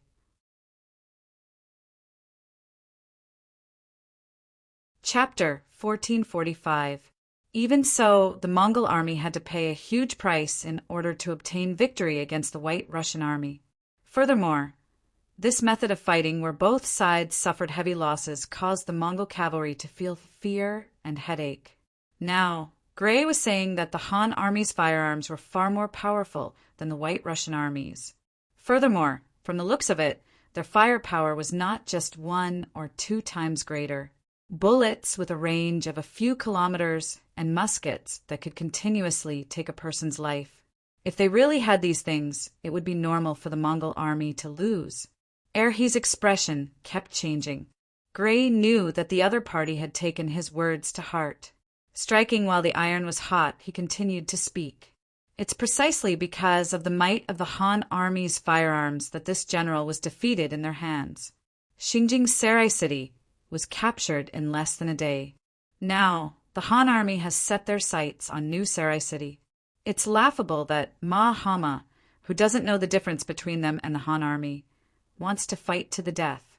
However, they don't know that the final battle will happen, but they will definitely be the ones to die. The Han army will definitely win. No matter how many tribes come this time, they won't be a match for the Han army. They will just be increasing their casualties. Isn't this a little exaggerated? Erhi's tone carried a trace of doubt as he listened to this description that did not seem to be true. No, not only is this not exaggerated, it's not enough. There are some things that you will only know if you personally experience it. Gray sighed.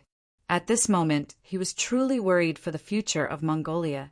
Faced with such powerful firearms, he could not see any possibility of the Mongol army winning. This final battle might end with the Mongol army suffering a great loss. If that was the case, would the Mongol army still have a future? If that's the case, we are indeed not a match for them. However, even if we can't win, we can still escape. He understood Gray. Although he was greedy, he was not a person who did not know how to lie. Thus he chose to believe Gray. However, he did not think that surrendering to the Han army was the only way to survive. Escape? Where are you running to? I forgot to tell you that the Han army this time is different from the Han army in the past. Facing their enemies, not only will they not show any mercy, they will even build a city here to replace the ruler and become the new master of this place. At that time, any forces and tribes that oppose them will have to face a cruel blow. Rather than surrendering at that time and becoming a pariah, it is better to surrender to them now. At least they will still be loyal to them. They can even raise some conditions and enjoy a lot of benefits. Gray's words had completely shocked Eri. In fact, Gray's words were even more shocking than Gray's words about how powerful the firearms were. In the land of Huaxia, there had been many wise monarchs and great figures. However, there were very few people who truly made the Mongols afraid, and none of them were afraid to the bone. The reason for this was that the Han people did not care about their territory and would often leave after winning a battle. This piece of land would eventually belong to them. Just based on this point alone, once the Mongols were strong, they would definitely set their sights on the Han. On the other hand, he wasn't afraid that the other party would do anything to him. This was also the biggest reason why the Mongols had been able to survive until today. If it wasn't for that, they would have been annihilated countless times already. But now, Gray had actually said that the Han people were going to build a city here and build an army here. Wasn't that equivalent to occupying their final resting place? If that was the case, how could they survive? Could it be that the heavens wanted them to die? His expression became extremely ugly. He finally understood why the prideful Gray would surrender to the Han people. Yes, when the Han people were not only strong, but they also wanted to occupy their territory and not leave. That kind of deterrence would truly make people feel fear from the depths of their bones. After being shocked for a long time, he finally opened his mouth and asked, "Our land is so barren, other than the fur of animals. There is nothing else that can catch their eye. If they build a city here and station an army here, where will all the expenses come from? I don't think the Han people will be able to sustain this kind of loss-making business for long." The reason why the previous dynasties had only defeated the Mongols and not occupied their land was because this place was simply too barren. Apart from spending money and manpower, there were no benefits to occupying this place. But now, the Han army actually wanted to occupy this place for a long time. Did they not consider this point? No, we were all wrong. The Han people have already found a lot of iron or nearby. I heard that once those things are shipped out, they can be sold for a lot of money. Pitiful people like us who are ignorant. We actually did not know that we were guarding a treasure mountain. Now, it is all going to benefit the Han people. With this income, they can stay here and not leave. Gray shook his head. How could he not have thought of the same idea? But when he heard that the Han people had opened up the mountain to mine, this idea had completely disappeared. With a plop, he fell back into his chair. This time he finally understood that the Han army had thought of everything. This way, the nightmare of the Mongols was about to arrive. No, it could not be said that it was a nightmare. The Han people needed people to mine, right? This way, wouldn't it be an opportunity for them? If they lived a herding life, they could survive when the years were good, but it was not a long-term plan. If they could help the Han people mine and earn money, who would say that this was not a good thing? However, if they wanted to get a share of the profits, they had to make the Han people believe in them and leave a good impression on them. When he thought of this, he looked at Gray, there was no longer ridicule in his eyes, only admiration. It turned out that there were people who thought even further than him. Even so, it was time for him to make a choice. He did not immediately give an answer. He tried to bargain for a while. Gray understood his meaning and shook his head. Don't try to be smart. I am not a Han person. It is useless for you to talk to me. They will not talk to you either. If you want to fight for a future for yourself, you can only gamble. If you win, you can obtain benefits after helping the Han army. If you lose, don't think about it anymore. Of course, you can also choose to continue walking with Mahama and walk towards destruction together. As soon as he said this, he shut his mouth. Although this answer made him unhappy, he also knew that the situation was stronger than the person. As a weakling, how could he have the chance to negotiate with the strong? As for whether he wanted to gamble or not, of course he wanted to. He did not want to continue working for Mahama. He had long hated this method of weakening the strength of his tribe. It was just that he did not have a better way in the past, so he could only endure it. Now that Mahama could not even protect himself, he naturally had to lead his tribe to independence. Okay, I'll do it with you. In the end, he made a firm choice. Gray chuckled upon hearing that. Not bad. You've made a decision that your descendants will be proud of. Trust me. That's right. After he heard this, he revealed a simple and honest smile and laughed. However, there was something that made him even happier. Gray took out a banknote with a face value of 5,000 silver and handed it over to he had never seen banknotes before, let alone Yangxia banknotes. His face was filled with paste. What is this piece of paper used for? Is it a token? It's not a keepsake, but it's very useful. This piece of paper represents 5,000 taels of silver, which can be used to buy a lot of cows and sheep. Of course, believe me, after seeing the prosperity of the Han people, you definitely won't use this money to buy sheep. Gray laughed heartily. He had seen the refined salt, iron pots, sugar, and all kinds of good things that he had never heard of before brought by the 5-star army. This was especially true for down jackets. It was much better than the leather clothes that they sewed themselves. Furthermore, these things could only be bought with the special silver of the Yangtze. This time, Yang Chidong had given him these banknotes, so that the surrendered Mongol tribes could share their wealth after witnessing the prosperity of the Mongol tribes. Of course, 5,000 silver wasn't a small amount. However, to an entire tribe it wasn't enough. Yang Chidong didn't want to satisfy everyone. Did they want good things? It was simple. They just wanted to work for Yang Xia. Talents would have expectations and expectations.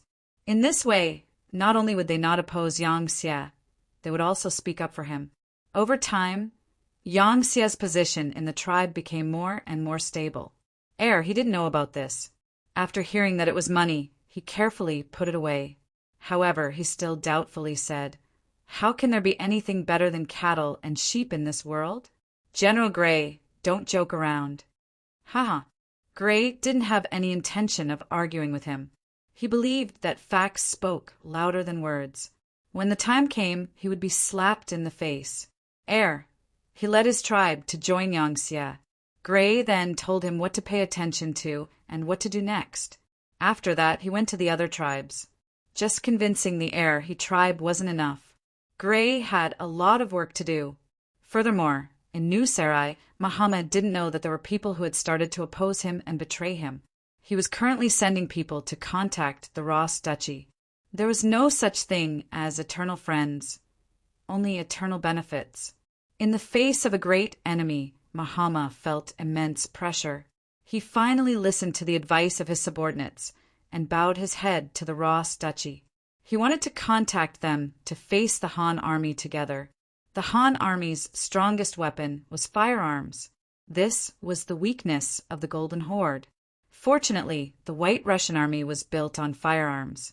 If the two of them could work together, their chances of victory would be much higher.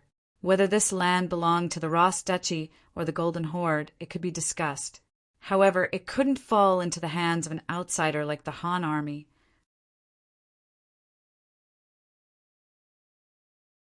Chapter 1446. After the messengers were sent out, more and more Mongol tribes began to gather outside the city. Muhammad's expression was no longer as ugly as before.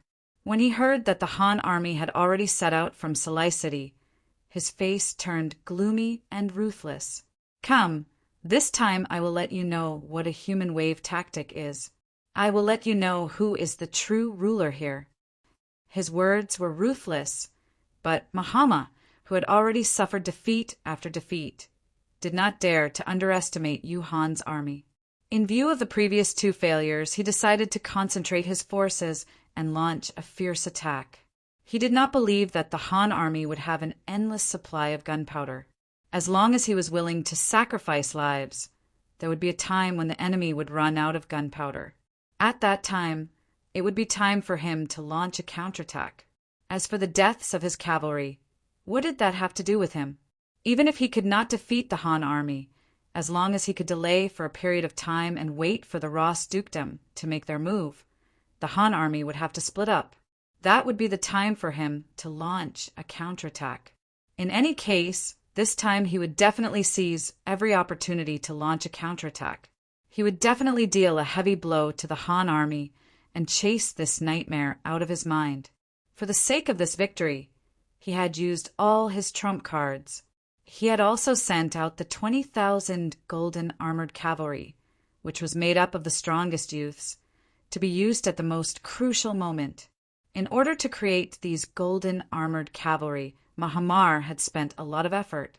The heavy golden armored cavalry was meant to deal with the White Russian army's musketeers. Now that they were used to deal with the Han army's musketeers, they could be considered to have made the best use of them.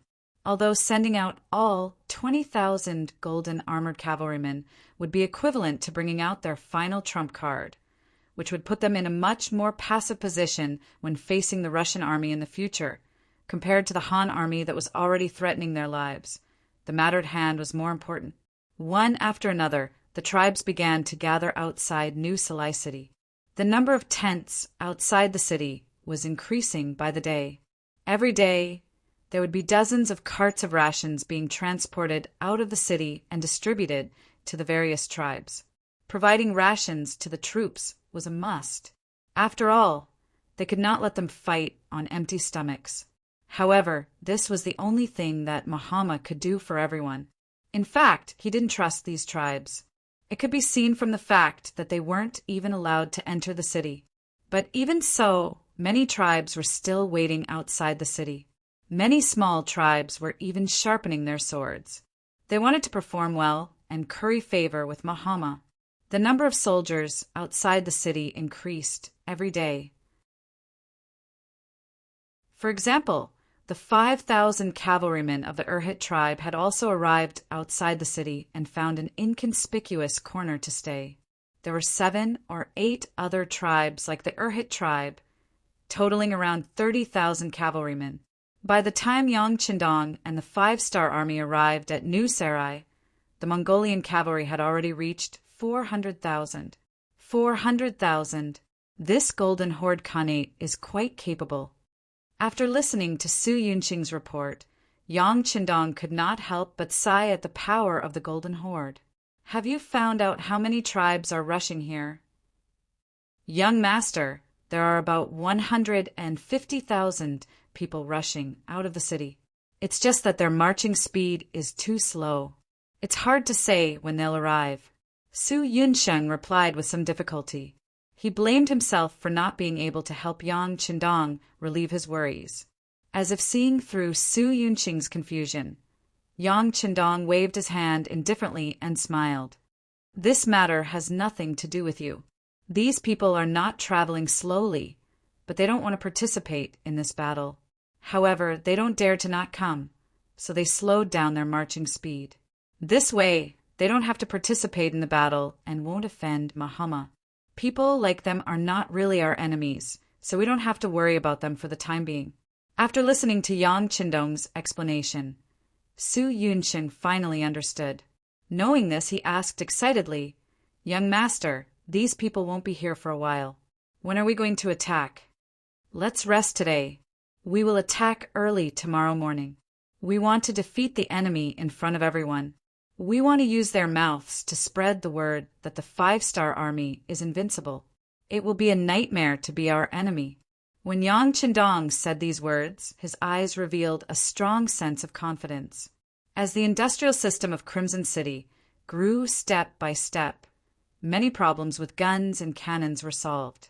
He could finally get rid of the need to rely on Datsang to fight. This made him very confident and also allowed him to increase the pace and speed of unifying the world. "Yes, your subordinate will pass on the order." After Su Yunqing received the order, he was also very excited.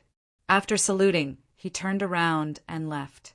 Yang Chindong was left in the newly built central tent. He looked at Beta Persei, who was standing quietly but had a restless look in his eyes. "What's wrong? My hands are itching again." "Huh." Beta Persei showed a simple and honest look. You have a loyal face, but in fact, your brain is full of petty tricks. Forget it. If that's the case, I'll leave the cannons to you tonight. Remember, don't let the enemy be idle and prevent them from launching an attack." Yang Chindong looked like he couldn't be bothered with Beta Persei. "Thank you, young master. Don't worry." Beta Persei smiled. He knew that this was the young master's way of compensating him. If there was a chance, he would take the opportunity to kill the enemy. How could he not grasp it? After agreeing, he quickly went out to make arrangements.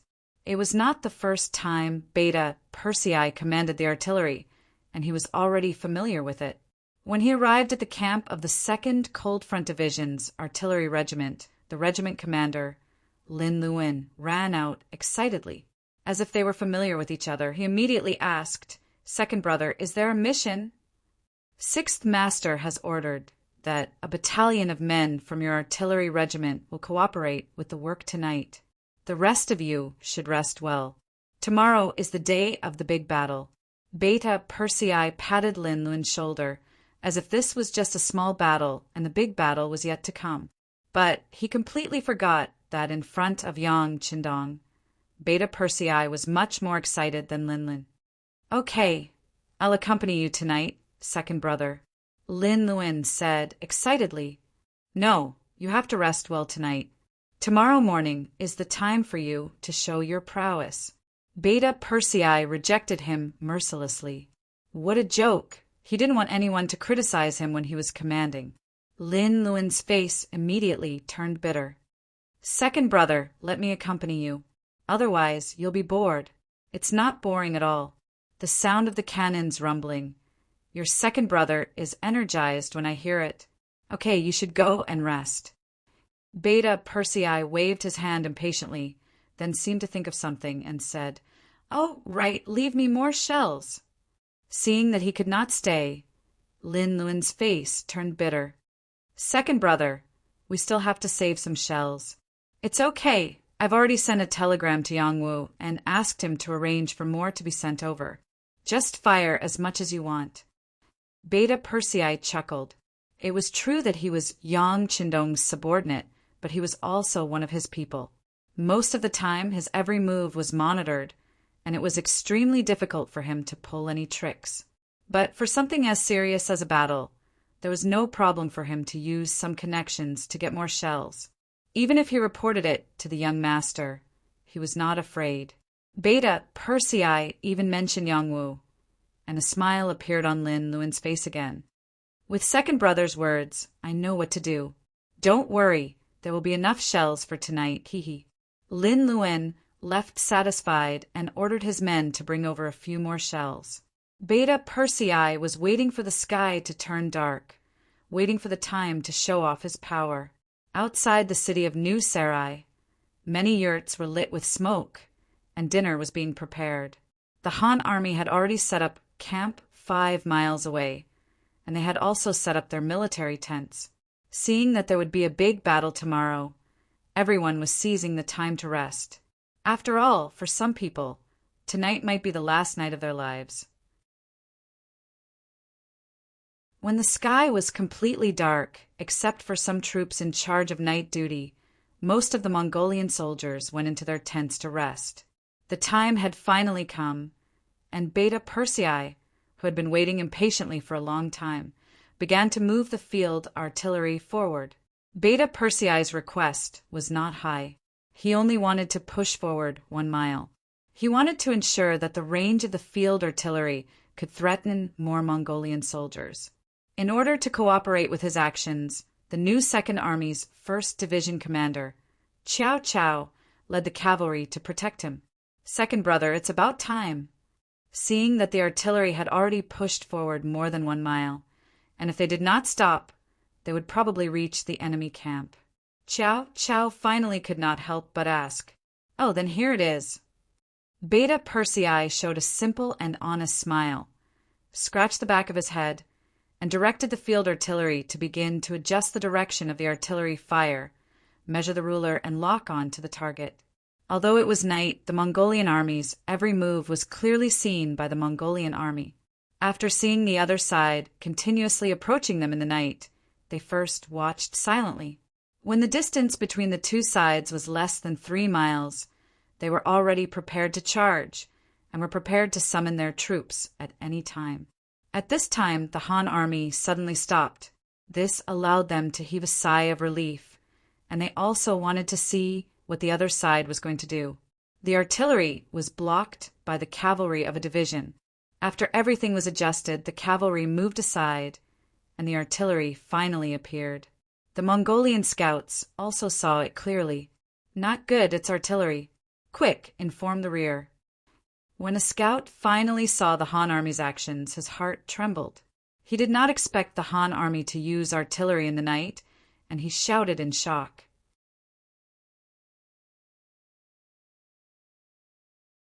Chapter 1447. It must be said that the Golden Horde also had some cannons. However, compared to them, there were very few of them, and their range was very short. Because of that, they did not dare to take the risk of using them in the dark. What if they were destroyed by the Han cavalry? On this point, the five-star army did not have so many misgivings. Be it in terms of range or numbers, they were willing to take the risk. They also had the strength to take the risk. After all, there was still a regiment of cold vanguard soldiers mixed in with the 1st Regiment. The 2nd Regiment's 2nd Regiment commander, Zhong Guangquan, was afraid that the enemy would not come. The cavalry dodged to the sides, and under Beta Persei's orders, the cannons began to fire towards the Mongolian camp. The direction of the cannons was towards the middle of the Mongolian camp. That was where most of the enemies were gathered, and they were also the ones who supported the Great Khan. As for the smaller tribes like they had already received news that their general's camp was in a corner and was not within the range of the cannons. In the originally silent night, the sound of cannons suddenly rang out. One by one, the tents were bombarded until there was nothing left.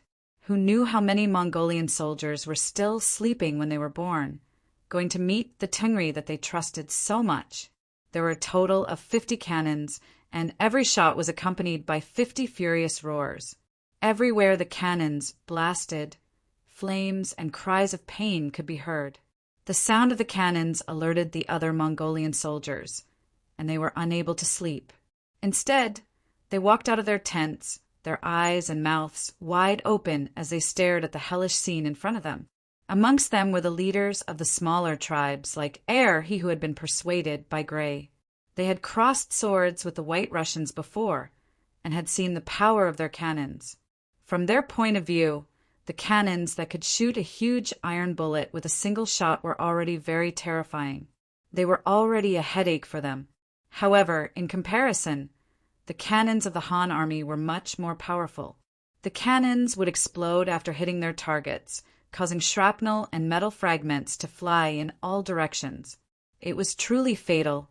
Did you not see the soldiers who were 7 or 8 steps away from the explosion falling to the ground? Even the war horses they were riding couldn't escape. They were knocked down to the ground by the remaining power of the blossom bullet and screeched incessantly. Are these the cannons of the Han army? Many of the Mongolian soldiers who were not hit by the cannons looked at this scene with fear in their hearts. Many of them even exchanged glances with each other, as if to say, how could they resist the power of such artillery with mere manpower? If the Han army had such an endless supply of cannons, how could they fight this battle? How many people would it take to rush in front of them and brandish their sabers? As for he and the others, they completely believed Grey's words. This time, the Han army did not have a good feeling about this. It seemed that their choice to trust the other party and surrender was the right choice. The cannons were still firing. In less than an hour, hundreds of tents had been destroyed and tens of thousands of people had been hit, either dead or injured. Finally, the cannons stopped firing, as if they were tired and wanted to rest. On both sides of the cannon formation, regardless of whether it was the 2nd Cavalry Division of the new 2nd Army or the 2nd Cold Front Division, a sliver of disappointment appeared on their faces. Originally, they had assumed that the Mongolian cavalry would not be able to endure such torture and would take the initiative to charge over. However, who would have thought that after an hour of cannons firing, not a single one of them had charged over? This caused them to be greatly disappointed, and they scolded the Mongolian cavalry for not having any backbone in their hearts. Let's rest for a while and lower the temperature of the cannons before firing again. Beta Persei lit up a cigarette in satisfaction and threw the rest to the soldiers beside him. Then, without caring about his image, he sat down on the ground with a satisfied smile on his face. The previous round of cannons firing was extremely satisfying and had also achieved the goal of not letting the Mongolian army rest. When he looked at the 5-star army camp behind him, they were still incomparably silent. Clearly, they had already received the news and did not bother about the cannons firing. They should sleep if they had to. One side was full of energy after a night of rest, while the other side was extremely tired. Even in terms of soldiers, they had a 30% advantage. When Beta Persei thought about how all of this was achieved under his command, he could not help but feel extremely satisfied. The cannons of the Han army finally stopped firing, and the soldiers in the Mongolian camp heaved a sigh of relief. The Mongolian soldiers who were fortunate enough not to be hit by the cannons naturally rejoiced. But at the same time, they started to set up their tents. There was still a huge battle tomorrow, and they still needed to rest. However, it was a pity that the area in front of the city gates could not be used anymore. That area was filled with craters caused by the cannons, and the ground was also covered in blood. Furthermore, there were corpses everywhere, and the stench was extremely strong. They could not stay there any longer. There was not enough space, so they could only move to the sides. Using this chance, the Earth tribes also moved their tents, moving to the sides. Their actions were ridiculed by the other Mongol tribes, while the tribes loyal to Muhammad took the opportunity to occupy those places for their army to set up camp. On the city walls of New Salai City, Prince Bola saw all of this, and his expression was extremely solemn. We can't go on like this. Who knows if the Han army will use their cannons again? Just in case, we need to be prepared. Where's Hulahin? I order you to lead the 5,000 cavalry and prepare to charge. The moment the Han army uses their cannons again, charge up without caring about the cost and destroy them.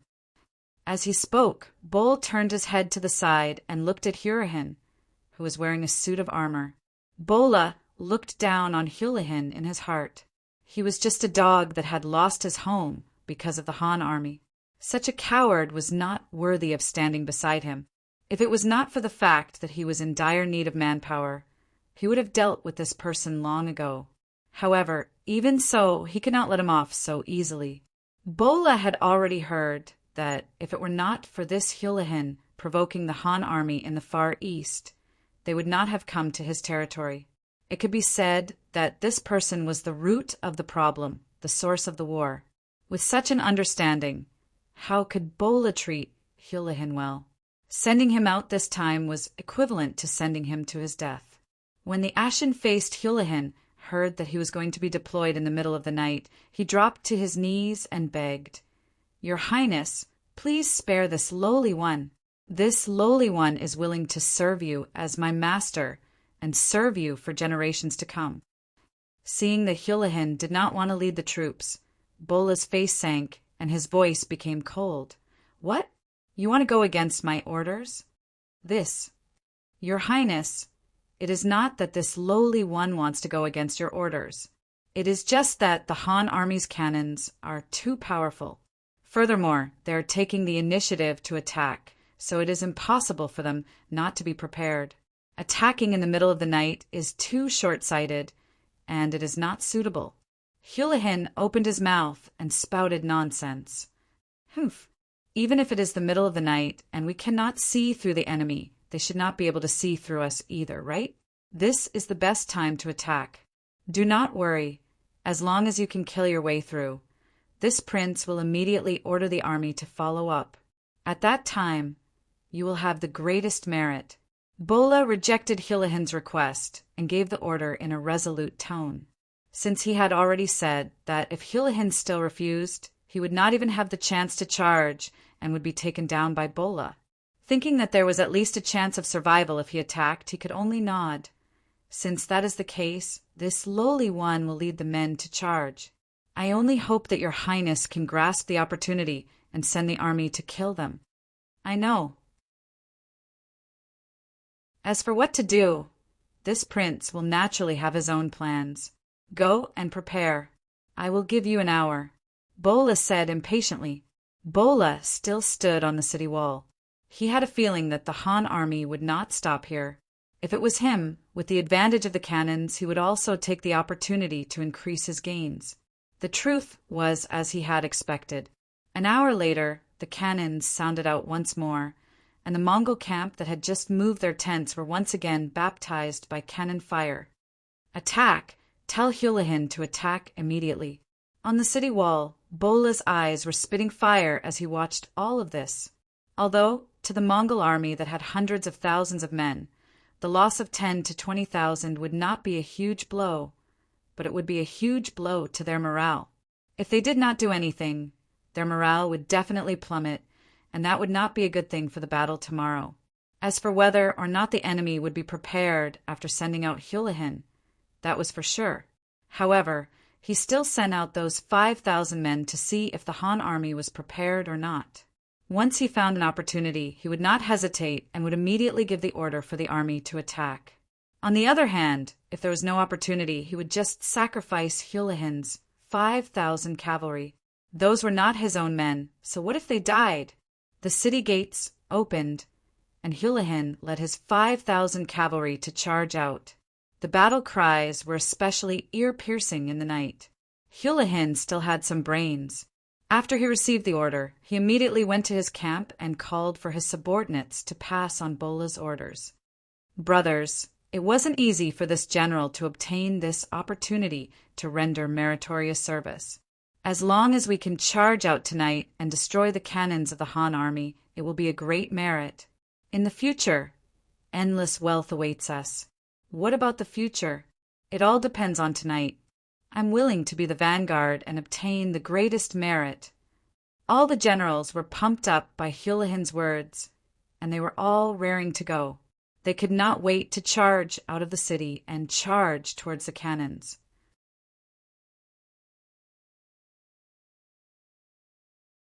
Chapter 1448. Thus, the moment the city gates opened, the 5,000 cavalrymen charged out of the city. However, the moment they stepped out of the city, they saw flames and cries of agony everywhere. It was as if a basin of cold water had been poured over their heads, causing fear to rise in the hearts of the cavalry who had originally vowed solemnly to fear. Previously, they were all in the city. Although they could hear the sound of the cannons, it was only hearsay. They did not see it with their own eyes. However, now that they saw the destruction of the city with their own eyes, they were afraid. Their horses were also afraid. They neighed continuously and did not dare to move forward. Charge! The military order is in front of us. There is no way back. Only by charging forward can we survive. Those who do well will be rewarded. Charge! Although Houlihan was prepared for this, his expression was unsightly, but his tone was still firm.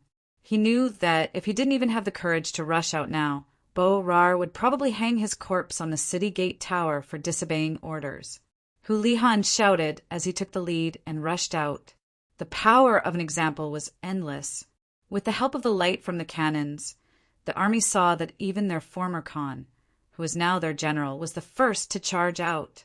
Everyone was encouraged, and at the same time, they continued to shout and charge forward. At the 5-star army's cannons, the sounds of battle could be heard. Both Li Jun and Zhong Guangquan stood up excitedly. First, they listened attentively. Then they thought of something, and their eyes lit up. They're here. The enemy is finally here. Ha ha ha. Soldiers of the Cold Vanguard, check your guns and prepare for battle. Zhong Guangquan laughed loudly. Cavalrymen, prepare to charge as well. Li Jun turned around and gave orders to the other commanders. Then he walked over to Zhong Guangquan with a sneaky smile. Commander Zhong, please show mercy. You must leave some soup for us, cavalry brothers. No problem, no problem. We are only responsible for the enemy cavalry within 100 steps. Once they enter this range, it will be your cavalry's turn. How about it? Zhong Guangquan agreed generously. Thank you, thank you. Li Jun thanked him profusely and turned around to make the arrangements. Zhong Guangquan looked at the battalion commanders beside him and said, You all heard what I said just now. The rest will depend on your performance. Try your best to eliminate all the enemies from 100 steps away. Yes, the battalion commanders hurriedly agreed, and then returned to their respective camps to give out battle orders. At this moment, Houlihan was leading 5,000 cavalry over from the 5-star army cannon formation. There was a distance of 6 to 7 kilometers between the city gate and the cannon formation, but for the elite cavalry it would only take the time it took to brew a cup of tea to reach it. With the continuous running, The speed of the cavalry was also at its best. At this time, the cavalry only needed to hold the scimitar in their hands to easily chop off the head of the enemy. This was the strength of the cavalry. However, that was only possible if the cavalry could reach the enemy. When the cold vanguard warriors fired the first shot from 400 steps away, this seemingly simple mission became an impossible one. Da-da-da, da-da-da-da. In the darkness of the night, it was impossible to see how many enemies there were, and it was impossible to accurately determine the enemy's position. At this moment, the light and heavy machine guns displayed their advantage. Bullets flew forward like raindrops.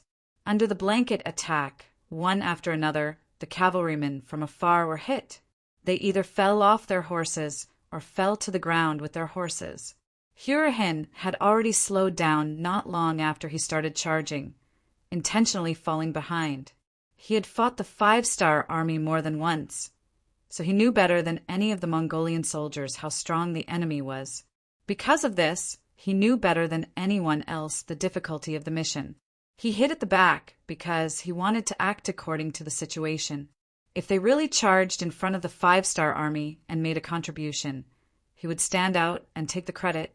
On the other hand, if things went wrong, he would find an opportunity to escape. Although this would incur the wrath of Bola, it was nothing compared to staying alive. Hulahan's idea was good, but he neglected one point, which was the power of the 5-star army's guns. They weren't using the guns that the Russians bought from the West. They weren't the kind that could only hit iron balls and had limited range. They were using the Type 95, which was 500 years ahead of the current era. The current Crimson City could already replicate the Type 95 after many years of development. As for the bullets, they were already successfully manufactured and used in the army. Facing such a powerful gun, if you used the old way of thinking to deal with it, you would have doomed Hulahan to a tragic end, especially when he underestimated the fighting spirit of the 5-star army and their determination to destroy them. That was equivalent to destroying his last hope. Under the continuous firing of the light and heavy machine guns, squad machine guns, and the Type 95, the charging Mongol cavalry fell one after another on their way forward. None of them were able to get within 100 steps of the enemy. While this greatly damaged the enemy, it also made Commander Li anxious. He originally thought that in the darkness, no matter how elite the Cold Front warriors were, they wouldn't be able to destroy the enemy and he would have a chance to act. But now it seemed that he had miscalculated. Since that was the case, he decided that he couldn't wait any longer. All soldiers, get on your horses and prepare to charge. Since Zhong Guangquan didn't give him a chance, he would create one himself. Seeing that the enemy had lost more than half of their men, if they didn't attack, they wouldn't have a chance. Thus, Commander Li decided to lead the soldiers to charge and take the initiative to enter the battlefield to kill the enemy. The soldiers of the new Second Army's 2nd Cavalry Division, who couldn't wait any longer, were waiting for this order. Seeing that their commander was going all out, they had nothing to be afraid of. After receiving the order, they quickly rushed out and went straight to the center of the battlefield. F***CK, stop shooting. Zhong Guangquan saw the 2nd Cavalry Division's actions and quickly ordered them to stop in shock. The gunshots immediately stopped, which prevented them from killing their allies by mistake. Although the gunshots had stopped, Zhong Guangquan jumped up and walked to Yang Er, who had just stopped the bombardment, with a bitter look on his face. Second brother, look, some people don't care about martial ethics. Yang Er was currently instructing the soldiers to lower the temperature of the cannons when he saw Zhong Guangquan walking over aggressively. He snorted and said, I say, Regiment Leader Zhong, we can't just focus on satisfying our cravings and monopolize everything. Just now, your Cold Front warriors had a good time killing. It's reasonable for the cavalry brothers to be anxious. We should understand each other. Beta Persei's answer was obviously biased towards the new Second Army, which made Zhong Guangquan a little dissatisfied. He thought to himself, when it comes to eating alone, I'm afraid no one is better than you, Beta Persei. Look, you even sent Commander Lin Lin back. But he didn't dare to say these words out loud. If he really offended Beta Persei, even their commander, Xiaofeng, wouldn't be able to protect him. Zhong Guanquan didn't say anything. Beta Persei's purpose of suppressing their momentum had been achieved. So he said like a good old man, "Okay, when Commander Li comes back later, I'll talk to him. Your cold front warriors performed very well this time. I'll report to the young master later. But remember to guard against arrogance and rashness. You have to know that a big reason for your excellence is the advanced firearms in your hands, understand?" It was precisely because the cold front warriors had mastered the most advanced firearms that they had such powerful combat power. But when they won so many battles, they seemed to think that they represented powerful combat power. Yang Qindong had mentioned this to the cold front warriors more than once. Beta Persei did this because he was following Yang Qindong's orders. When these words fell into Zhong Guanquan's ears, his expression became incomparably serious. He knew that he did have the intention to eat alone just now, and Beta Persei saw through it. Thinking that this time was a reminder, he was afraid that he wouldn't let it go so easily next time. He immediately said with an attitude of admitting his mistake, "Second brother, you're right. I was indeed a little impulsive just now.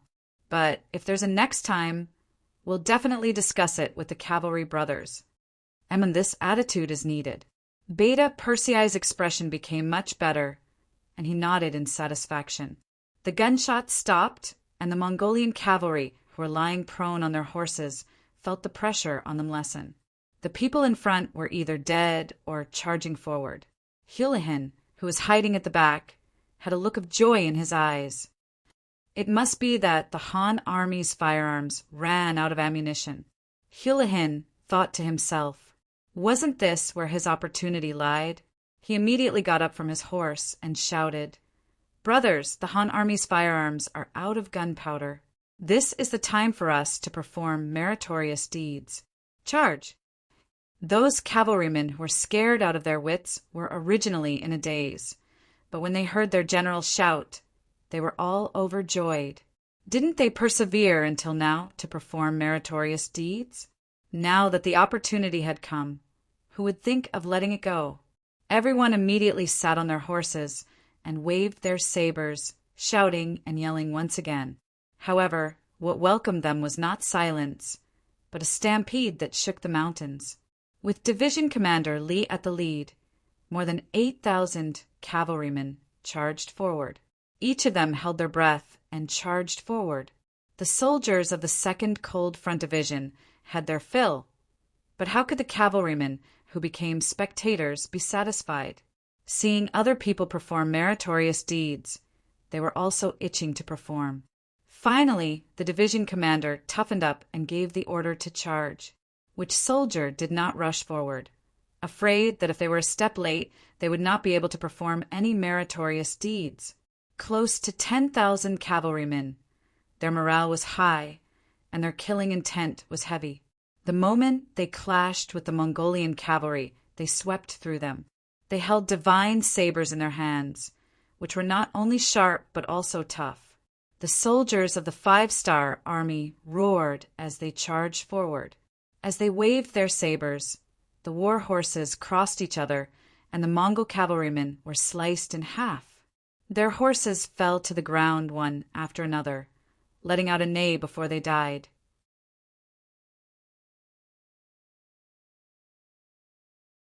Chapter 1449. Houlihan charged forward with hope, but that hope quickly turned into disappointment and then into despair. He would never have thought that the 5-star army would dare to charge with cavalry. At this moment, he finally felt that there was no path to heaven and no door to hell. If it was just a musket attack, as long as he didn't charge into the effective shooting range of the enemy, they wouldn't be able to do anything to him. But it was different with cavalry. When the enemy came in front of him, he didn't even have the chance to dodge or escape. Within a short period of time, Houlihan saw his subordinates being slaughtered off their horses one by one. Their horses fell to the ground in rows. Houlihan's face was filled with shock as he turned his horse around and fled. At this moment, he had forgotten all about the merits and the charge. The only thing that mattered to him was his survival. "Tisk, where do you think you're going?" Using the moonlight, Military Commander Li took the lead and killed several enemies. He rushed to the front and saw Hurahin, who was wearing a general's armor, trying to turn around and escape. It was said that one could recognize a woman by smell. On the battlefield, one could recognize the identity of the enemy by their armor. It was difficult for Hurahin, who was wearing a general's armor, not to attract attention. With a shout, Military Commander Li's intuition told him that he had caught a big fish this time. Immediately, he took out the bow on his back and released an arrow. The arrow pierced through the air and headed straight for Hurahin's mount. "Shoot the horse first." Relying on his skillful horsemanship, he shot an arrow with great precision, and it landed on the back hoof of Hurahin's warhorse. When the arrow pierced through the horse's leg, the warhorse let out a mournful neigh and stood facing the sky. The sudden rearing of the warhorse caught Hurahin off guard. By the time he realized that something was wrong, he had already been thrown off by the warhorse. After a roll, he felt pain all over his body. Needless to say, this fall had injured his bones. However, on the battlefield, life and death were only a matter of an instant. At this moment, Hurahin didn't even have time to check on his injuries. All he needed to do now was to continue running. Enduring the pain in his body, Hurahin stood up. Before he could identify the direction, a strong gust of wind hit his body. Instinctively, he raised his sword to block. With a crisp ding sound, a strong force passed through his right arm and knocked Hurahin, who had just stood up, back to the ground. The man borrowed the horse's momentum, and his strength increased by more than 2 times. Hurahin was once again injured by this attack, and he fell to the ground once more. With injuries on top of injuries, Hurahin felt that standing up had become a luxury.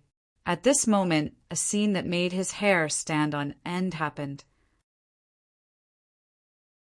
The warhorse that had just chopped him down had turned around and charged towards him once again. Hurahin cursed in his heart and gathered all his strength to crawl on the ground as quickly as he could. At this moment, there was only one voice in his mind, and that was to escape. Even if he had to crawl, he had to escape. With a chi-la sound, Hurahin felt a sudden pain behind him. The strength that he had just gathered in his body dissipated. Feeling that the horse on him had been chopped in half and hot blood was flowing from its back, Hurahin's eyes finally revealed a look of despair. At this moment, the scene of him leading his troops into the far eastern region of Al City unknowingly appeared in his mind. Thinking back to that time, how glorious was he! He never showed mercy to his opponents and killed as he pleased. How long had it been, and this scene was about to happen to him? Perhaps if he could redo his life, he definitely wouldn't have chosen to be enemies with the 5-star army. Li Jun stopped his horse and looked at the back of the enemy who was still trying to fight back. He shook his head and said, "Don't blame anyone. If you want to blame someone, blame yourselves for being enemies with our 5-star army." After he finished speaking, Li Jun once again bent down and raised his blade. A bloody head flew into the air. Hurahin, who had once dared to take the initiative to find trouble with the 5-star army, had become an ice-cold corpse. Following Hurahin's death, the 5,000 cavalrymen he led on the battlefield were either dead, injured, or surrendered. After not seeing a single enemy on the battlefield, Li Jun's division commander was satisfied and returned with the army. On the city tower of New Salai City, scouts were constantly reporting the results of the battle. They reported Hurahin's death and the 5,000 cavalrymen's annihilation to Prince Bola. Hiss! Bola only felt his teeth hurt. Although this was the result he had long expected, when it happened, he couldn't help but feel a chill in his heart.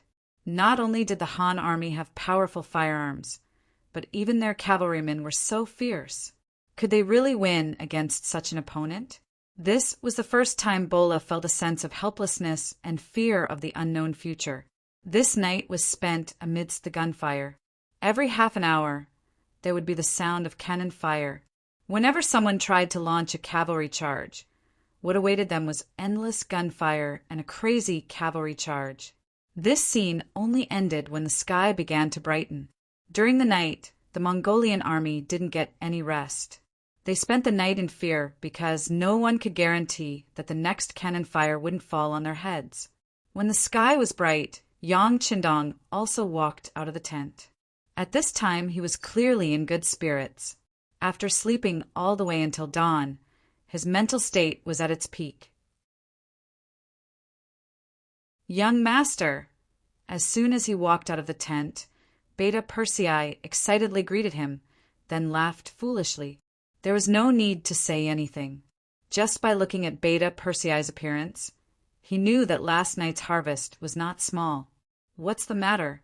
Are you here to report the results?" "Yes, young master," Beta Persei said with a happy face. "Young master, according to incomplete statistics, we killed and injured more than 30,000 enemies last night.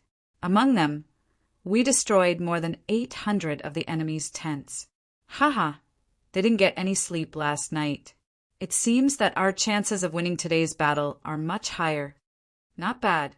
Hearing the results, Yang Qindong was also very satisfied. The meaning of last night's battle was not how many enemies were killed, but how much courage the enemy had. As a result, how could an army without morale be a match for the high-spirited, 5-star army? "Well, you've been tired all night. Go and rest," Yang Qindong said with concern, then prepared to go to the front line to supervise the battle. "No, young master, I'm not tired." Beta Persei shook his head vigorously. They were facing a battle with hundreds of thousands of people today. How could he miss out on such an occasion? As for not resting for a night, it was really nothing for people like them who lived on the battlefield all year round. Seeing that Beta Persei wanted to continue to fight, Yang Qindong had no intention of stopping him. There were some things that even if he spoke, he could stop the other party's actions, but he could not stop the other party's anxious heart. If that was the case, it was better to let Beta Persei continue to fight. "Okay, if that's the case, you continue to take care of the artillery regiment. Oh, right, those 8 mortars. Get ready and wait for orders. See if you can shoot down a big guy." Beta Persei, who had long been used to commanding artillery, immediately agreed with a smile. "Young master, you're good, ha ha ha." The sky was bright, and Bola also let out a long sigh of relief. Although he didn't have much confidence in winning the upcoming battle, at least they could fight back during the day. With their superior military strength, even if they exchanged 1 for 2 or even 3, they would still be able to fight back. There was no need to continue to be beaten up. Bola's idea was to fight with the Han army in the open. He had already thought of a countermeasure during the night and continued to charge. He wanted to see how much gunpowder the Han army had and how long they could last. For this reason, he had already ordered people to invite the tribal leaders. He wanted to make a promise to raise their morale as much as possible and deal a heavy blow to the Han army. Once both sides started to suffer heavy casualties, he did not believe that the Han army would not retreat. He did not believe that the Han army would be able to hold their ground after coming so far, and with the Ross principalities behind them, he did not believe that the Han army would be able to hold their ground. Once they retreated, it would be time for him to lead his army and attack. At that time, it would not be difficult to reclaim all the lost land. More importantly, once he defeated the Han army, he would have the other side's firearms. In this way, the White Russian army would have nothing to fear. At that time, the Golden Horde would regain its glory. At that time, once he gave the order, it would not be impossible for him to regain the prestige of his ancestors. In the camp of the 5-star army, the soldiers were eating breakfast. Yang Qindong would never mistreat his soldiers in terms of food, drink, and clothing. They had even sold their lives to him, so wasn't it natural for him to improve their quality of life? For this reason, he took out the canned meat that was provided to the 5-star army and gave it to each of the Mongolian cavalry who had just joined. Fortunately, there were steam engines, lathes, and production lines now. Many provinces and regions had begun to encourage the people to raise poultry in large quantities. The government would take care of the unsold poultry. In this way, the raw meat and meat processing could keep up. There were more and more military rations like this, enough to meet the needs of the army. Otherwise, just in terms of food alone, the needs of hundreds of thousands of people on an expedition would be enough to give people a headache. The Mongolian cavalry ate the canned meat in their hands with a satisfied smile on their faces. They had never seen such things, even in their dreams. Now that they had enough, it was a happy thing. Perhaps they had never been treated like this before. Some of the Mongolian soldiers were secretly hiding food. In their eyes, it was not enough for them to eat such good food.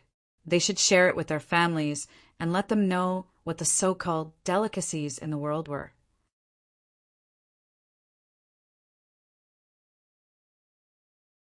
Chapter 1450. He had already expected something like this to happen. He also knew that people who were used to living a hard life valued food. Yang Qindong had already given the relevant orders. When the commander of the new Second Army saw the scene of people hiding food in the camp, he sighed and walked towards a temporary platform in the camp. As he walked, his expression was still unsightly. Various factions often appeared in the grasslands. This leader, that big man. They were either brave, cunning, or living in a balance. However, no matter which leader they were, they did not change the fact that they had to solve the problem of food and clothing for their people. On the grasslands, the more they fought, the poorer they became. The population also became smaller and smaller. They had no choice but to rob. If they encountered the Han people of the Central Plains, who were easy to bully, they could barely survive. However, once the Han people were strong, they could only run away with their tails between their legs. Thinking about it, how sad was that? Since that was the case, why not follow the sixth young master? Although he was not a Mongolian, he was the only one who could let the Mongolian people eat and not starve. He could let the Mongolian people wear clothes and not suffer from the cold. He could also let the Mongolian people live in the city and have something to do. They did not need to live a life of bloodshed. Since that was the case, why not sell their lives to the sixth young master? What they wanted, what they needed, he could satisfy them. He was not like some people who insisted on the meaning of the golden bloodline.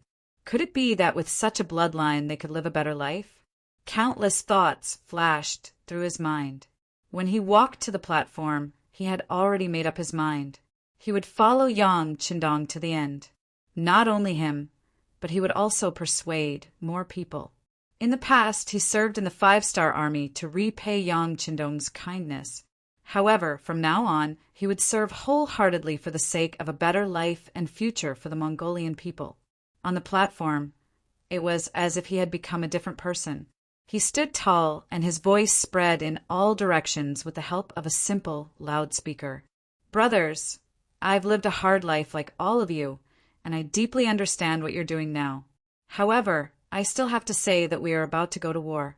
If you keep food on your body, it will not be beneficial for the next operation. Trust me, put down those things and eat them.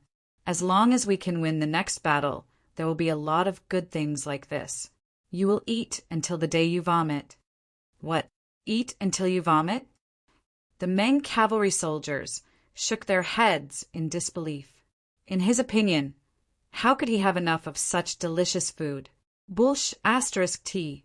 As for spitting it out, just how wasteful of an action was that? It was shameful and would be cursed by the clansmen. He looked at the soldiers with an understanding gaze. How could he not have such thoughts in the past? However, his initial suspicions became reality. There was a time when he was sick of eating canned meat. Although it wasn't to the point of vomiting, it was close to the point of vomiting. This was unimaginable in the past when he was short of food and clothing. She could understand what the soldiers were thinking, so she said with empathy, I know what everyone is thinking, but the facts will prove who is right and who is wrong. Next, let's talk about the standards of merit. Those who capture a head on the battlefield will be rewarded with 20 Chinese coins. Those who capture 2 heads will be rewarded with 50 Chinese coins and a can of canned meat. Those who capture 3 heads. For people who had been starving all year round, there was nothing more tempting to them than food. This was far better than being promised a high position and a generous salary. This was something that could be seen and touched. Those who capture 1 person will be rewarded with 20 Chinese coins and a tael of refined salt.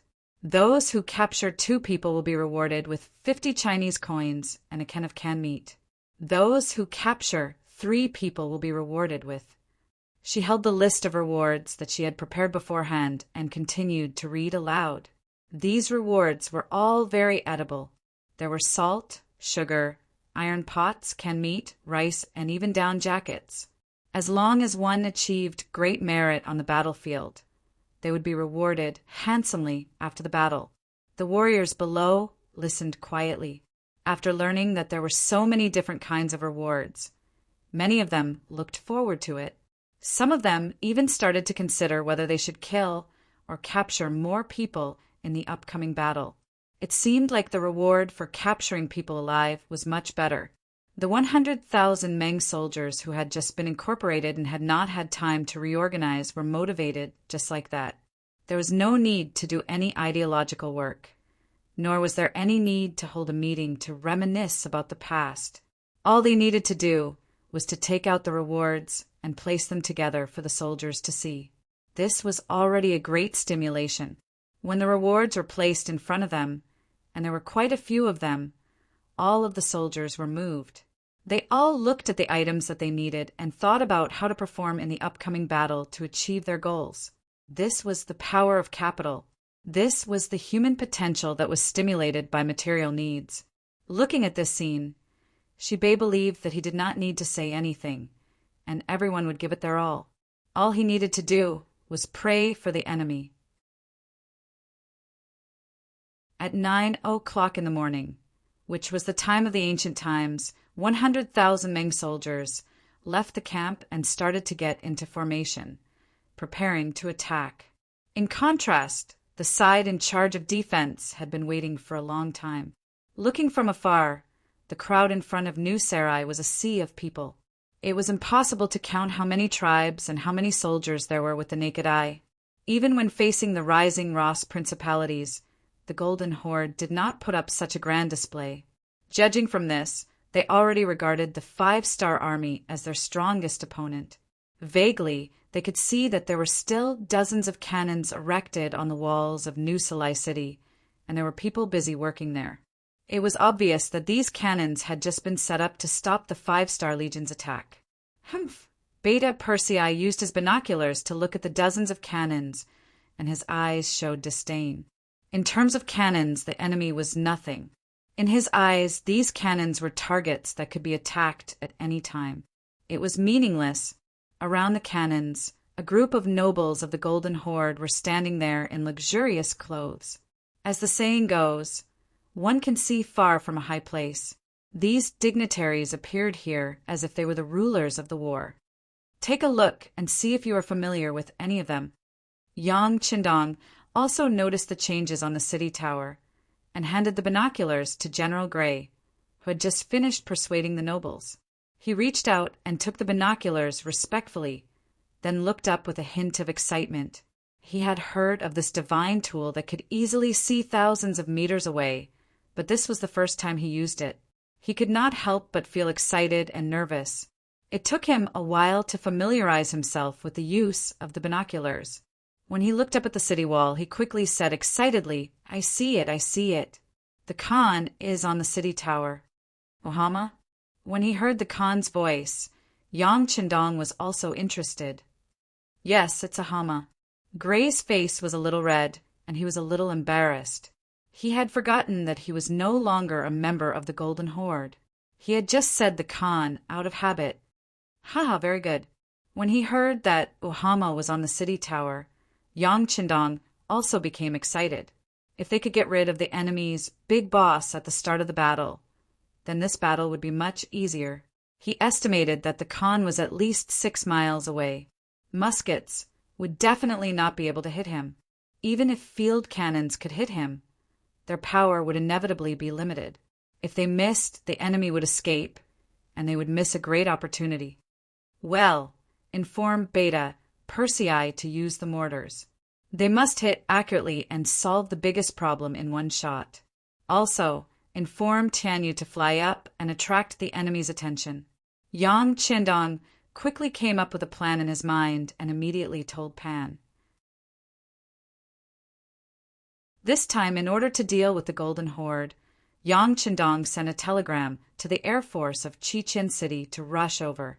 Compared to when the Air Force was first established, they had nothing. Now the Air Force had become an army of its own. Although they could not build a real plane to give them a platform to display their abilities, but there was no problem in controlling hot air balloons, hydrogen balloons, and individual paragliders. They could also complete the ability to launch gunpowder attacks from high altitude and land. At this time, the commander of the Tianyu army was checking the equipment of the soldiers at the back of the army. For a long time, the Air Force was like a deaf person's ear decoration. It had an empty name but no actual power.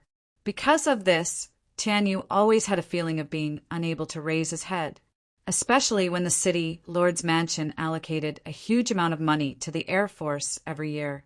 He felt even more pressure. Fortunately, no matter what other people thought of them, the sixth young master always supported him. If he wanted money, he would give him money, he would give him people, and he would give him technology. After receiving support from all sides, Tianyu had been suppressing his anger for a long time. Ever since he achieved military merits in pacifying Ryukyu Island, he was even more convinced that the Air Force was a powerful force. Then he worked hard day and night. Next, he led people to break through one obstacle after another. The problem of the hot air balloon's direction of ascent, the problem of the load, the problem of the stability of the altitude, the problem of the accuracy after dropping the explosives, including when to let it explode, to what extent the accuracy was, and so on. There were also hydrogen balloons that could fly higher and individual paragliders, how to carry out activities and reconnaissance behind the enemy's back, and so on. Over the years, the problems were solved one after another, and then they were solved again. Until now, the problems encountered have been solved, and the exercises have been done many times. Now, they only lacked real combat experience.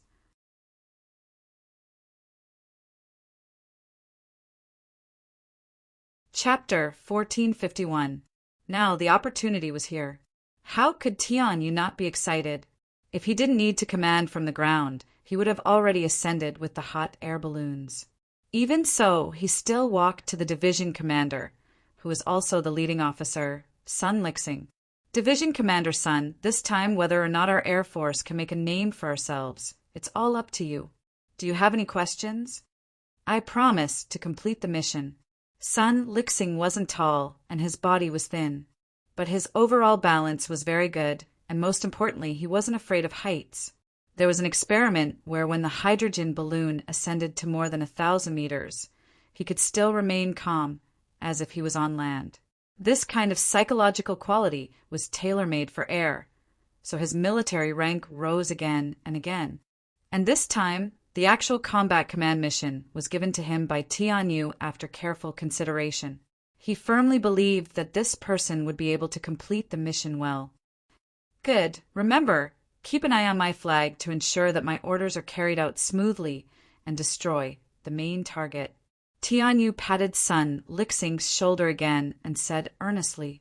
At this time, the communications officer came over and conveyed Yang Qindong's order to ascend into the air. Tianyu thought to himself, here it comes. Next, he looked at the spectacular scene of 50 hot air balloons ascending into the air. The 5-star army decided to use the hot air balloons, which was one of Yang Qindong's trump cards. The range of the mortars was only about 13 miles. Compared to his target, it was still too far away. Although there were more powerful cannons in the warehouse, Yang Qindong didn't intend to use them. He believed that with his current strength, it was enough to defeat the Golden Horde. Yang Qindong was prepared, and the Golden Horde certainly wouldn't passively take a beating. Just as both sides were mobilizing their troops and preparing for a great battle, their reinforcements arrived.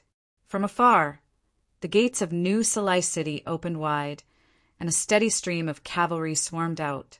Not only that, the other gates opened one after another, and more cavalry rushed out of the city, then gathered together and circled to the front of the battlefield. Ha ha ha! This time I want to see how the Han army will defeat this Khan. Standing on top of the city gate tower, Muhammad laughed heartily as he watched more and more cavalrymen join the battle. His expression was extremely confident. This time, in order to deal with the Han army, he had spent a lot of money and agreed to a series of conditions.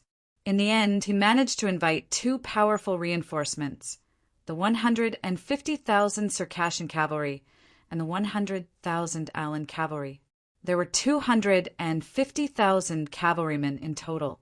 When they appeared on the battlefield, it was as if they blotted out the sky.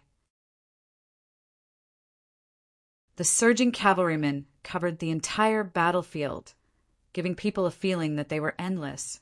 When the 250,000 cavalrymen raised their scimitars and shouted the word "kill," their murderous aura surged. Even though the cavalry of the new Second Army were brave and experienced in battle, they were still frightened by the enemy's formation. The appearance of 250,000 cavalrymen was something that even Yang Qindong did not expect. Because they came in a hurry, the intelligence department did not have time to infiltrate New Salai City. This was also because Yang Qindong's attack was too fast, so fast that the intelligence department did not have time to implement their plans. The sudden addition of 250,000 cavalrymen made the Mongolian cavalrymen, who had been tormented for an entire night, feel more confident. In terms of military strength alone, the Golden Horde had more than 500,000 men, while the Han army only had about 200,000. This was more than twice the number of the Han army, giving them hope of victory. Good fellow, there are quite a lot of people. Ha ha ha. The heartless Beta, Persei, laughed heartily. Only a careless person like him would ignore the enemy's numbers. He thought that with so many enemies, how many could he blow up with one shot? Wouldn't that be great? There was also another person who was not afraid, and that was Yang Qindong. Yang Qindong already knew about the Circassians and the Alans. According to his plan, after dealing with the Golden Horde, he would deal with them. If they were obedient, it would be fine. If they dared to resist, he would just kill them. However, he did not expect that they would take the initiative to appear on the battlefield. This saved him a lot of effort, and he could kill them all in one fell swoop. Men, raise the flag and bring me my golden cloak. Yang Qindong's eyes were calm as he said calmly. What he wanted to do was simple. He wanted to stand on the front line and let all the soldiers see him at any time to encourage their determination to fight. As long as his flag did not fall, the soldiers' mental support would be there. This way they could win this battle. With 200,000 against nearly 600,000 enemies, even if Yang Qindong had firearms in hand, he couldn't have the slightest carelessness. He was no longer a rookie on the battlefield. On the contrary, as the god of war who had lived two lives, he knew very well that once the army's morale collapsed, they would be defeated like a landslide. When that time came, even the most powerful firearms in one's hands would be useless. Countless history had proven that the decisive factor on the battlefield was not whose weapon was more powerful. In the end, it still depended on the person holding the weapon. Otherwise, there would not have been a victory against the M&C, and there would not have been the birth and emergence of a new Z country. The bigger the battle, the more important morale was. In order to boost morale, Yang Qindong rode on the white dragon with a golden cloak draped over his body. At this time, he stood in the middle of the army, like a god descending from the heavens. When his eyes casually swept across the troops in his camp, the soldiers in his line of sight all straightened their bodies and held their heads high. They wanted to show their best side to their king. They wanted to use practical actions to prove that they were the best. When the flag was raised, the soldiers of the 5-star army saw it clearly. As the enemy, the soldiers of the Golden Horde also saw it clearly. Mahama, and the others on the city gate tower also saw it clearly. Ha ha ha! Are they trying to show their determination? If so, who doesn't know how to do it? Men, raise the Khan flag. Muhammad said not to be outdone. He also wanted to show his determination. In terms of courage, he was not inferior to anyone. Because the blood of the Golden Horde flowed in his body, he was the noblest existence. After receiving the order, a Khan flag with the totem of a wolf's head was raised on the city wall. This scene was seen by even more soldiers of the Golden Horde. Immediately, a loud roar rose into the sky. Kill! Kill! Kill! The sound of killing shook the sky. This was also a sign that the war was about to begin. It could be imagined that soon this place would become a purgatory on earth. Soon rivers of blood would flow. Hey, look, what's that? Because of the appearance of the Khan flag, the morale of the soldiers of the Golden Horde was extremely high. Suddenly, one white dot after another appeared in the sky in their line of sight. After that, the white just seemed to be slowly approaching them. The Mongolian cavalry had never seen or even heard of hot air balloons. When they saw the air force of the 5-star army for the first time, they were puzzled, confused, and then excited. The Mongolians believed in Tengri, just like the Han people believed in Buddhism. In their hearts, Tengri was undoubtedly the most sacred existence. Every person in power would use this belief to invite the great shaman to perform a ritual to prove that they were chosen by Tengri. Only then could they win the hearts of the people and obtain power. But all of this was just empty talk from the great shaman. As for what the real Tengri was like, no one knew. Everyone only had a rough idea in their hearts. Tengri had the word Tian in its name, so it should be high up in the sky. Now, the appearance of the hot air balloons was like the manifestation of Tengri's spirit. It gave people a feeling of unattainable height, as if a miracle had appeared. Heavens, it must be Tengri's spirit! There were devout believers in the crowd. When they saw the white getting closer and closer to them, they could not help but dismount from their horses and kneel on the ground, kowtowing 3 times and kowtowing 9 times. With someone leading the charge, more and more Mongolian cavaliers began to imitate him. They knelt on the ground and shouted, "Long live Tengri!" At the same time, they also voiced out the thoughts that they had thought about many times in their hearts, hoping that they could use this chance to make it come true. On the city gate tower, Muhammad also saw this scene. Compared to the people below, his mind was much clearer. He knew that the so-called Tengri was the belief of the people above, and it did not really exist. Otherwise, why hadn't any of his ancestors seen it before? Why had they not even heard of it?